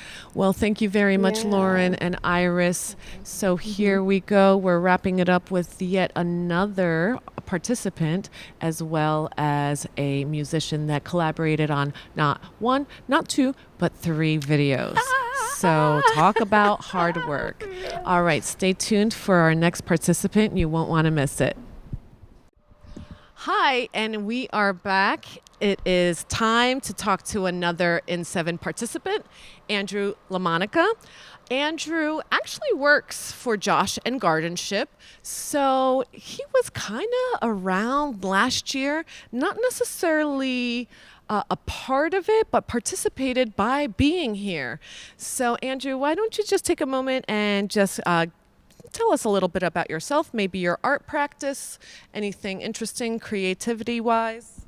Hi, I'm Andrew LaMonica. I just recently, this past May 2023, graduated with a bachelor's degree in visual arts with a concentration in sculpture from Ramapo College. And with that degree, I've started working here at Gardenship, and hopefully have been continuing my art practice up to standard. But most of what I've done in the past, I'm trained as a ceramic artist. I've worked in many mixed media of all different kinds of sculptural mediums, so welding, woodworking, anything like that. I've also started to dip my toes into and become more of a performance artist. My largest piece that I've ever done was an hour-long performance based around ceramics, wheel throwing, and the cycle of life. So, yeah. Very cool. So, how did you hear about gardenship in Kearney Point? How did you become affiliated with this place? So I first actually heard about gardenship through my faculty, like through the professors at Ramapo. So Josh, the wonderful man that he is, who runs gardenship, is also a Ramapo alumni. And through that, I've met Josh a few years before I started at gardenship through the iron pouring community. And that has really been one of the greatest connections that I've ever made. And through that, I actually started here at gardenship as an internship because I needed an internship to graduate. And once I saw this place, this is where I wanted to be. Like, there was nowhere else. I didn't want to sit behind a desk or do any computer work. I wanted to get my hands dirty, and that's what I got to do. So tell me a little bit about that, if you could remember. Obviously, this was 2021. Yeah.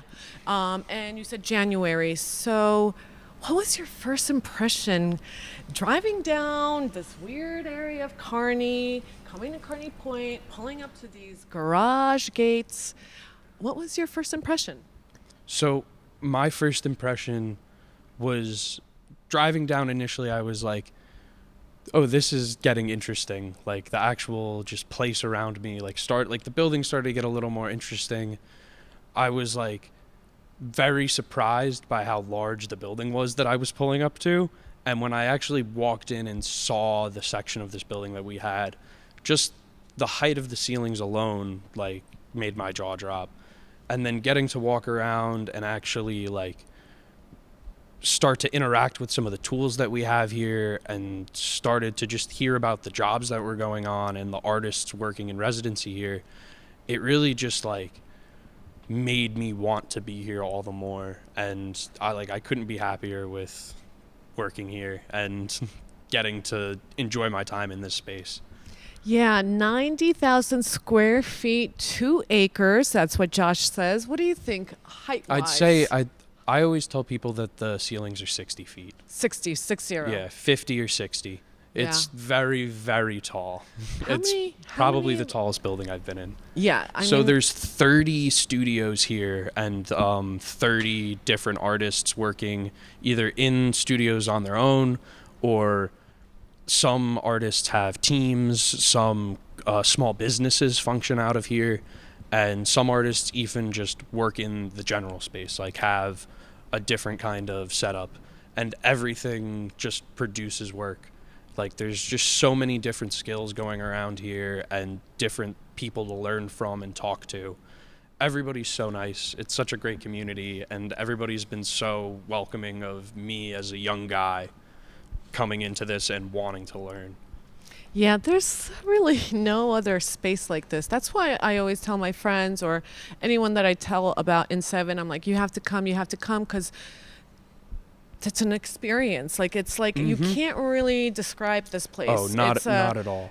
Yeah, it's an experience. You have to come experience it, because words and photos and everything does not do it justice. I remember the first time my parents came for an iron pour, and my dad was like, he's worked in construction and like seen large buildings. Like, I grew up in a warehouse, a much smaller warehouse than this, but like I grew up spending my free time and afternoons in my family business's warehouse. And him walking in here even was like, oh my God, like this is a next level of cool.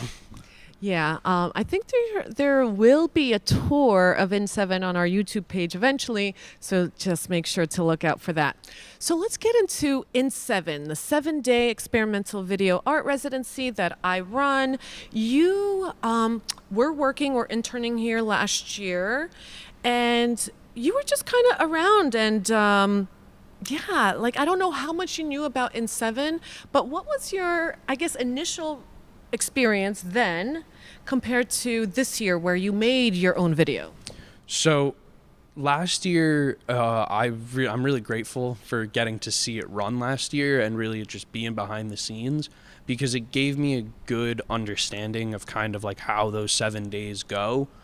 And it also made me want to participate more, because I got to see how much fun everybody was having, like working on their own little projects and helping people with their projects. Some returning artists this year, some artists from last year, and last year I was a resource, and I still was this year, but it really helped me just get to know everybody and get to know the experience, and it made me more excited. And this year made me even more excited to come back next year and apply again, and even if I don't make a video next year, just to be a part of it again. Yeah, I mean, I still remember like a jam session last year with you being drums with Miguel on, I guess, Natalie's video. Yes. So that was a lot of fun. Okay, so let's talk about your video and your project. So obviously you work here, you know the space. How did Gardenship help, make your video or inform the process? How did that help with this? So Gardenship really inspired me because of the location of the space. We're in such a unique area of being smack dab in the middle between Newark and Jersey City, and the borders that separate it are two large rivers. I believe it's the Passaic and the Hackensack, but I might not be sure about that. And then they form it's the mouth of those two rivers coming together into a larger river. And that really inspired me to do a piece that I'd been thinking about for a while, which was creating some form of a raft out of all these recycled bottles. So I've had this idea for a very long time, and I've had the bottles for I think about 2 years now, and all this kind of came together as like this was my opportunity to see this as a realization. And the space also informed me of, I had no idea how I was going to actually put the bottles together into a raft. And a lot of the materials that came from that, I used this polypole wire, which is also made out of recycled bottles. I'd known it existed, and we've used it a lot here to hang things, to obviously for its intended use of pulling wire. But it kind of like reminded me that it existed, and actually one of the artists who works here also, Neil Schubert, told me that these are made of recycled bottles, and it all kind of clicked. Yeah, and I really love it that, you basically shot your video on your own. I think there was a few shots at the end that I helped and Brian helped with, but you shot that on your own. But then you collaborated with Stephen Yes. Maliki on sound or music, and then also Daniel Harris for editing. So can you tell me how those collaborations worked out? Yeah, of course. So Stephen Maliki and Daniel Harris were both phenomenal to work with. I would love to work with them again in the future. We'll start with Stephen. So me and him actually met at the beginning of In7 this year. I believe Miguel brought him around, and he kind of was like, these are my skills. Like, I can edit, and I like to make music. I like to make beats and different kind of music. And it really like sparked me off, especially when we were all kind of walking away going to do the tour, and he was like, if anybody needs like that weird sound, like that's what I want, like that's what I'm good at. And I was like, that's exactly what I want, like we should talk. And so one day during In7, he came up and we both sat down. He had already even started to write a little bit of a piece, because I've been really into and listening to a lot of EDM and house music and like very weird noise, eccentric music. And he gave me like this first dry run of the piece, and I was like, this is perfect. And I could, from hearing the piece for the first time, I could already envision certain aspects of how I wanted the video to go along with the piece. And then that leads me into working with Daniel Harris. So me and him actually worked together remotely, and it was just so nice, like a nice, like cordial, like working experience. Like a very friendly person and did exactly what I wanted. I gave him a lot of creative freedom when it came to the edit. Like I knew kind of what order I wanted the shots in and a couple of transitions that I wanted to happen. There's one very specific one that I'll talk about later, but I kind of was like, I trust you to, use your expertise in editing and choose the length of these clips, how the actual transitions between a lot of these clips go together. And he did exactly, like, I couldn't have asked for more. Great, terrific. So can we see Andrew's video? I want to speak specifically about, obviously the process, how you put this together, but then you are going to set this afloat. Yes. Yes. What was the inspiration behind that?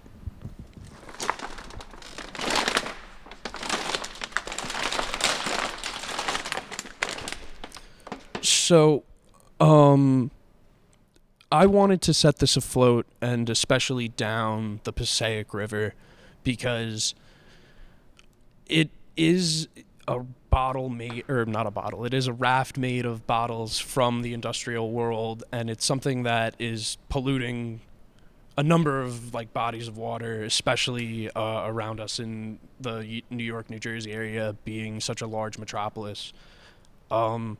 So my original concept was actually to build this raft and then ride out into the river and have a large net and try to just scoop out any trash, anything that I could pull out of the river that shouldn't have been there. And that was my first foray into how I wanted this to go. And getting it to the river at all was a win. Yes, it all worked out. And obviously, it ends kind of open-ended. You are, at the river, you put that in, you're pondering, saying goodbye to the land. And then do you want to tell the audience? Do you float or you don't, or it's up to them? I like to leave it up to the audience. However, I will say that the raft definitely floats, and it hopefully will be going to a better place and taking me with it. Gotcha. All right. We just passed a great little moment where there's this cinder block looking parking barrier, and you throw it. Are you that strong? So that actually came from the space also, of just poking around the space, seeing what's around.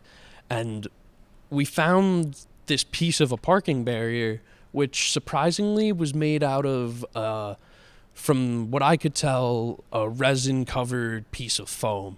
So it still had some heft to it and some weight, but it looks like it's 200 pounds, and it really is only 20, 30 maybe. So I was able to throw it very far and get a very good effect of some unnatural strength.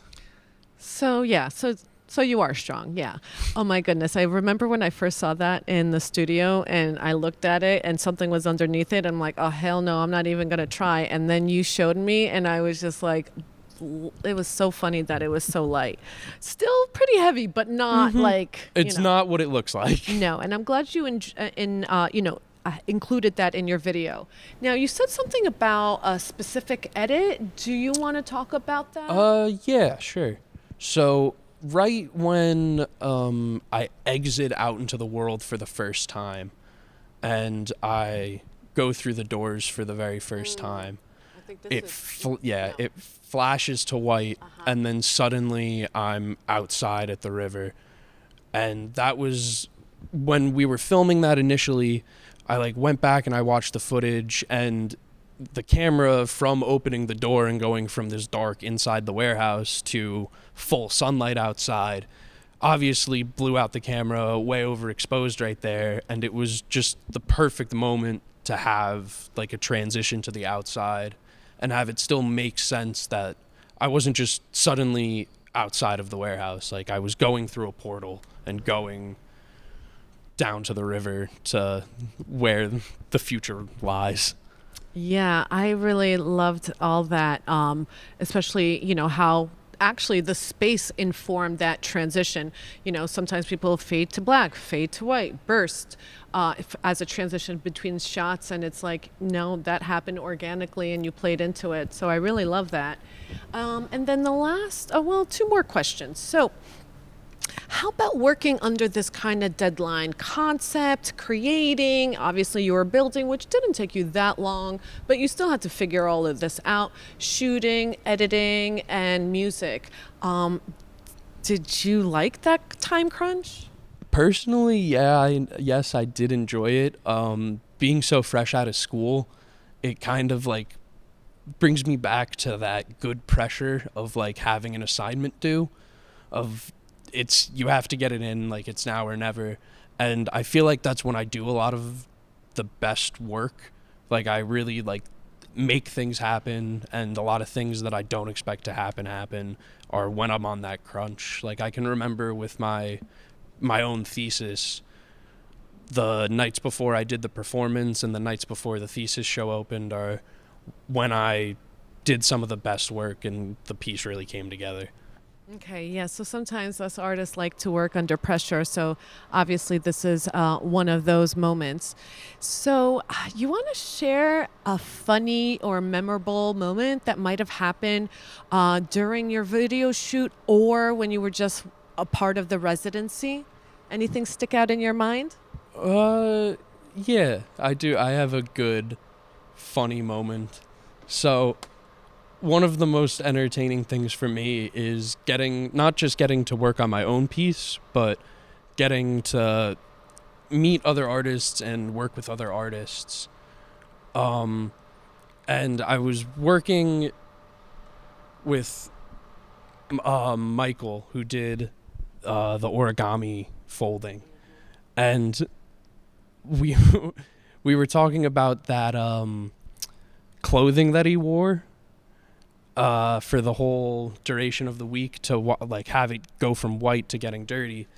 The only issue was his pants were very large and they don't have belt loops. So we were sitting in Josh's office. I think we were just done eating lunch. And he was like, "Oh my God, my pants are going to fall down." And Josh was like, "Here's a stapler." And so he stapled the back of his pants together, and it worked for the rest of the week. And I bet you that staple's still in there. Yes, I love that moment. See, I love those little tidbit moments where, like, even I didn't know that. Obviously, the audience wouldn't have either, but, like, I love even finding out new things. Well, actually, they left their clothes here. They might get burned in another video, but that's, that'll be great. They did not fly those dirty clothes back to Atlanta. Oh, yes. So, Andrew, just to kind of finish off, and I think I know the answer, but I'm just going to ask everyone, would you ever do In 7 again? And would you want to, bring people in that that would enjoy it? Yeah, absolutely. I would love to do In 7 again, and I would definitely like to, I didn't think about it this year. It kind of came up right after my graduation. A lot of things going on, but I do have some people that I would love to bring in and show the space and get involved in this. And I've already got some ideas cooking for something even more grandiose next year. Awesome. Yeah, and that's the beauty about this residency. It's 7 days. The warehouse is available for 24 hours. There's people that literally slept here, and there's people that were only here 1 or 2 days because that's what their schedule allowed them for. Regardless, everyone had a really good experience, but the more time you're here, the more you get out of it. So just wanted to say that. So we're going to wrap it up with Andrew. Any last minute thoughts or anything else you want to add? I think just this. Yeah, that's good. Yeah. All right. And remember to recycle. Okay. Yeah. So that's it for now. Stay tuned. We're going to be talking to someone else. Okay, hi everyone, and we are back here at Gardenship. We just had the In7 screening, and I am here with one of the main lead artists and participants, Michael Czajkowski. Hi, Michael. Hi, Kasia. Thank you for having me. I'm so happy you're here. So, Michael, you kind of came into In7 kind of differently than most people. You're coming from Atlanta, and you Yes. know Josh and Jennifer. So can you just tell me a little bit about yourself and your art practice? And yeah, let's start there. Yeah, so I came here to do this origami, and that is something that I do love to do, that kind of came out of years of physics study, where we study the physics of the origami, which is really fun, and something that more and more I've just wanted to turn into like tangible objects and art, and not just keep them hidden in the lab, you know? Yeah, so one of your video project was folding origami. Do you want to show us anything that you've done in the past or fold something for us? Yeah, I have something here right now. Okay. Let me share with you. I guess I can just bring this with me. Well, we want to come back here.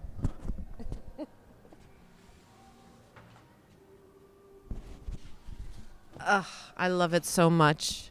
So this is like a prototype of what I brought into this video, and it's I guess, you know, in one world you'd call it a generalization of a Mura pattern. This particular one is one of my design. It's meant to go from feeling ordered and coherent and repeating on one edge, and then becoming kind of disordered and chaotic by the time it reaches the other edge. And this whole class of patterns really fascinates me, because there's kind of a way that we can understand how paper behaves. If you have a piece of paper, right, there's kind of ways that it flaps around and ways that it wants to change its shape into form. And these are just entirely different, and you can kind of just feel it if you ever handle them, that they just behave in this way that feels unusual.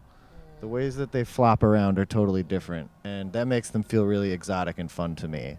I love it. And just wanting to create more of them. Yeah, and obviously, you know, a big scale.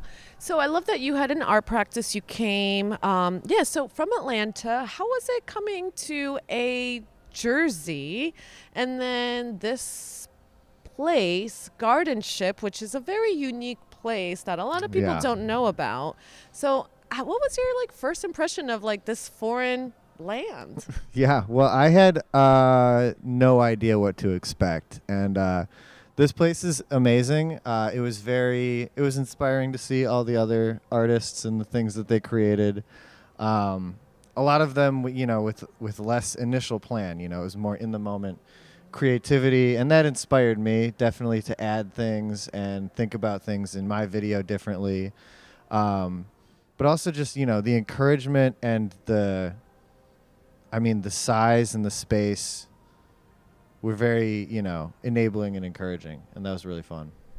Yeah, because you came in here with an idea, which goes along with your art practice, which I definitely tell people to do, or do something entirely different, right, than their art practice. But I like that you came in with an idea. Now, how did Gardenship and the actual site space help make your video, come true?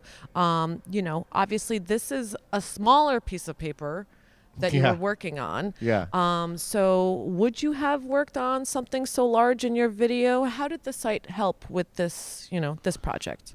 Yeah, one of the biggest things is enabling this massive size. I hadn't gone to this size before, so this was a little bit of an experiment for me as well. And there was obstacles that came up, and so being able to adapt in this space was very helpful. And it just, having the scale, the scale of the space was the appropriate size for the scale of this folding. Yeah, you worked really hard, many hours, many nights. You slept here. This is not a place most people sleep, but you know what? Guess what? there was a whole bunch. Yeah, I had company. Yeah, you was were fun. not the only one, which is wonderful. Now, tell me about the whole process for you and how, the In7 residency, worked for you and your video. How the In7 residency worked for me in my video. Yeah, there's a lot of encouragement from others that I think, and like some feelings of, mysterious and getting help from others that I think kind of propelled me along. And being up here definitely came along with a feeling of kind of leaving behind and ignoring what are currently like a lot of problems in Atlanta going on, that, knowledge of this has kind of spread its way across, even worldwide at this point, but kind of still within certain patches, this like kind of emerging fascism trend that's happening in Atlanta. And so being here and doing this thing that's like literally on white paper in white clothes, and it's like this, and like it's in the world of geometry and it's so pure. There's a lot of emotions of just like leaving behind the realities that are kind of, they're still back there. They're still there in Atlanta. I'm not escaping anywhere. And none of us are, right? And being here and hearing other people's emotional processes and thinking through that with them, I think also helped and encouraged me to think through that and actually incorporate that a little bit more into what I ended up, creating. Yeah, I mean, obviously, in your credits, there's so many people helping you with the camera, me included. So it was wonderful to see that collaboration, and also everyone brings a little bit of a different eye to each. Now, what about getting a video and basically a piece done in 7 days? So first was the concept, which you already came into, then we found the space, then it was getting the paper, making it, and shooting, and then editing. You edited it the night before, even to the morning, and then also your sound design. Yeah, have you worked under that kind of pressure? How was that 7-day turnaround time? Certainly not. Yeah, it was a very new thing for me, and I was glad to have a lot of help and information behind it. But yeah, it was kind of, I was thankful that at some point I thought to myself, well, I haven't really done anything like this before. I should try to get as much of this done as early as possible. And if I hadn't, it probably would have fallen apart, or I would have had to settle for a completely different video. But things came together just in time, so I was grateful for that. Isn't that funny how it really works? And like, I always think today's Sunday, we're a day after the screening, and it feels like 7 days is so short yet so long, right? Like, I can't believe we've just only been at it a week, even though it feels longer than a week. It's like summer camp. Basically. It really was. Okay, so do you want to share any fun, memorable moments that either happened in your video that you weren't expecting, or in the residency? I mean, in my video, there was a lot of, and you said it before, it was really fun to see how different people with limited knowledge of what I was aiming for, which I was kind of being a little intentionally mysterious about, was kind of like how they'd come in and say, like, you'd kind of see what they had just imagined might be going on, and then they'd kind of chase that out, and it would be like, okay, this is really fun. We can kind of add this in, this angle. But in terms of something like really funny, so I scootered around the space. It's a very large space. I had to go wash my hands a lot, which comes up in the video. I'm climbing up and down rafters. There's dust, and there's this paper that I'm trying not to smear. And so I'm back and forth all the way across this space over and over again on a scooter. And I really loved these moments in like the wee hours of the morning at like 2 and 3, just really like letting myself into just like, oh boy, like I'm just folding and just kind of, driving the bus a little further towards the edge of the cliff than it should go, and like, but having fun with it. But meanwhile, Matt was also staying here on the couch, and I would scooter by Matt over and over through the night. And what I didn't realize is that he was like awake and I was like haunting him because I would also like I couldn't help but like peek over like through the doorway. So basically, I was this like this just like horrifying creature that every so often he would just hear me go by and I would just be staring at him and I'd just just zoom by on a scooter. It's almost like you're a throughout ghost the because night. you were literally in your, I call it wardrobe or costume. Do you mind pulling that up sure. out actually? So you started off very clean, all dressed in white, basically the whole entire time. And then as your video progressed, which is also the idea in the video, you got dirtier and dirtier. But like, so in a way, at first, maybe you were just a ghost floating by on a scooter. It is kind of ghastly, isn't it? Yeah. I didn't think about it that way until now. Tell us a little bit about this. There actually was like it was like a painful but kind of freeing moment part of the way through the folding. And it's a split second in the actual video because it's just part of a time lapse at that point. But I was having it was just very challenging. Yeah, so the paper, it's very heavy. And so it buckles under its own weight a lot, which you don't want to happen. That's new fold lines that you didn't want there in the first place.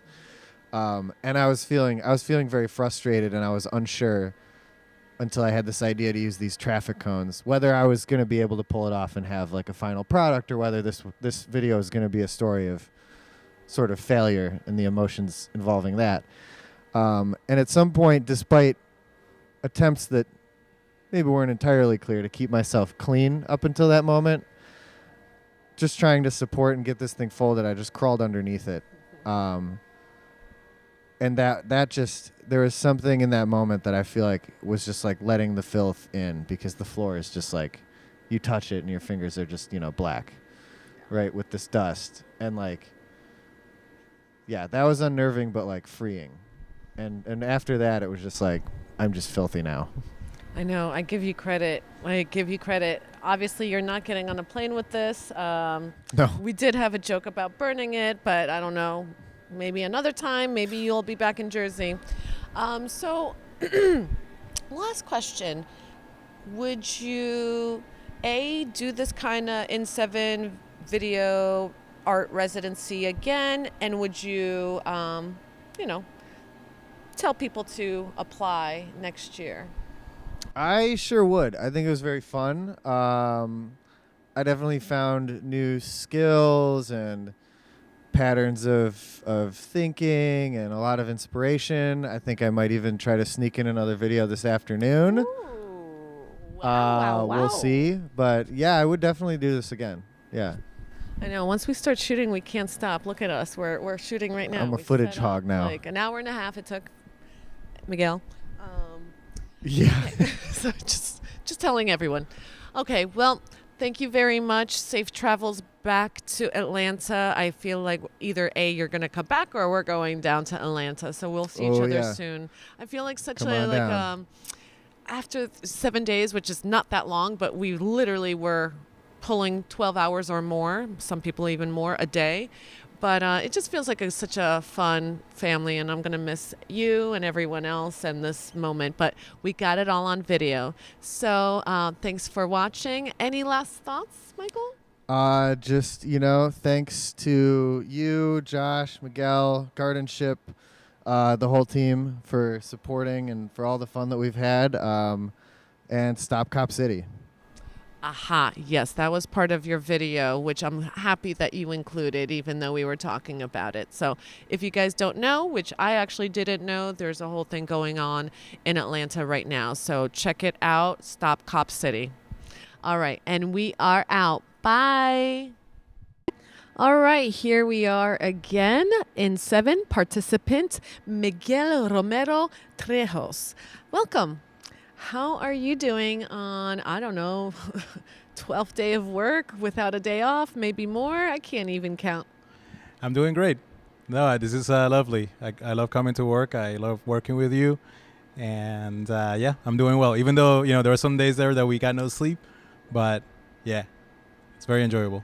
Cool. So Miguel, how did you get acquainted with Gardenship? Because we met differently, but we were both in guardianship or affiliated with them, but differently, separately. So how did you hear about this place? How did you get acquainted with it? So I found out about this place through my friend Brian Sandilands, one of the sculptors here. And he introduced me to Josh. And, I heard that he needed to have a video done. And I kind of just took the initiative and did it for a very low cost. And that's kind of how our relationship started. Very cool. Was that a Water Day or something? Yeah, City of Water Day. Yeah, I remember that. Great. So how did you hear about In7? I heard about In7, if I'm not mistaken, through you after we met at the Calcia Hall in Montclair. So, it was really funny, like seeing like how, we both knew the same people and you're like, oh my God, I know that guy. I know that person. Oh, like, you know about guardianship. So yeah, small world. I know, that was so funny. Yeah, we were at Calcia Hall at Montclair State University. We were outside a photo lab. There was a little bit of an art show going on, and we started talking about videos, and all of a sudden you're like, I did a video for guardianship. I'm like, what? And you showed me, and it was just funny that it's such a small world. And then we did In7 last year, and obviously this year. So what was your experience? I don't know, obviously when I explained to In7, not everyone gets it. So just like thinking back to last year, how was your experience first coming to guardianship and starting In7? So I think I love the location. I think the location is very varied. I didn't really take advantage of that as much on my previous year's video, but I did in this year. I think, it's a huge playground. You have welders, you have grinders, you have like any kind of tools that you need to make anything, and then you have a very supportive community, but also Josh is always super supportive of artists in general, so it makes it a very welcoming place. I think with the pressure that is on of starting and finishing a piece in 7 days, it really pushes you to really, like, it pushes you to your edges, because you're just like, oh my God, I'm trying so many new things that I've never tried before. And it's always it's been with me, it's always been like, oh, it just kind of gels with the right people at the right time. Last year's video was like that with Natalie, and this year's was with the whole crew of everyone that was part of my video and helped me. So it was just it's always just the illusion of chance. Everything just kind of gels together. Yeah, somehow it all just falls into place. So the deadline, 7 days, and it's a little bit less than 7 days because we have the screening at night. But do you like that kind of deadline, that pressure? Do you work well under that kind of time restraint? I think I do. Yeah, I think it, I like other people were mentioning, like Andrew, the pressure of being in school and having these projects that are due, at the end of this time, and you're like, oh my God, I have to really finish this.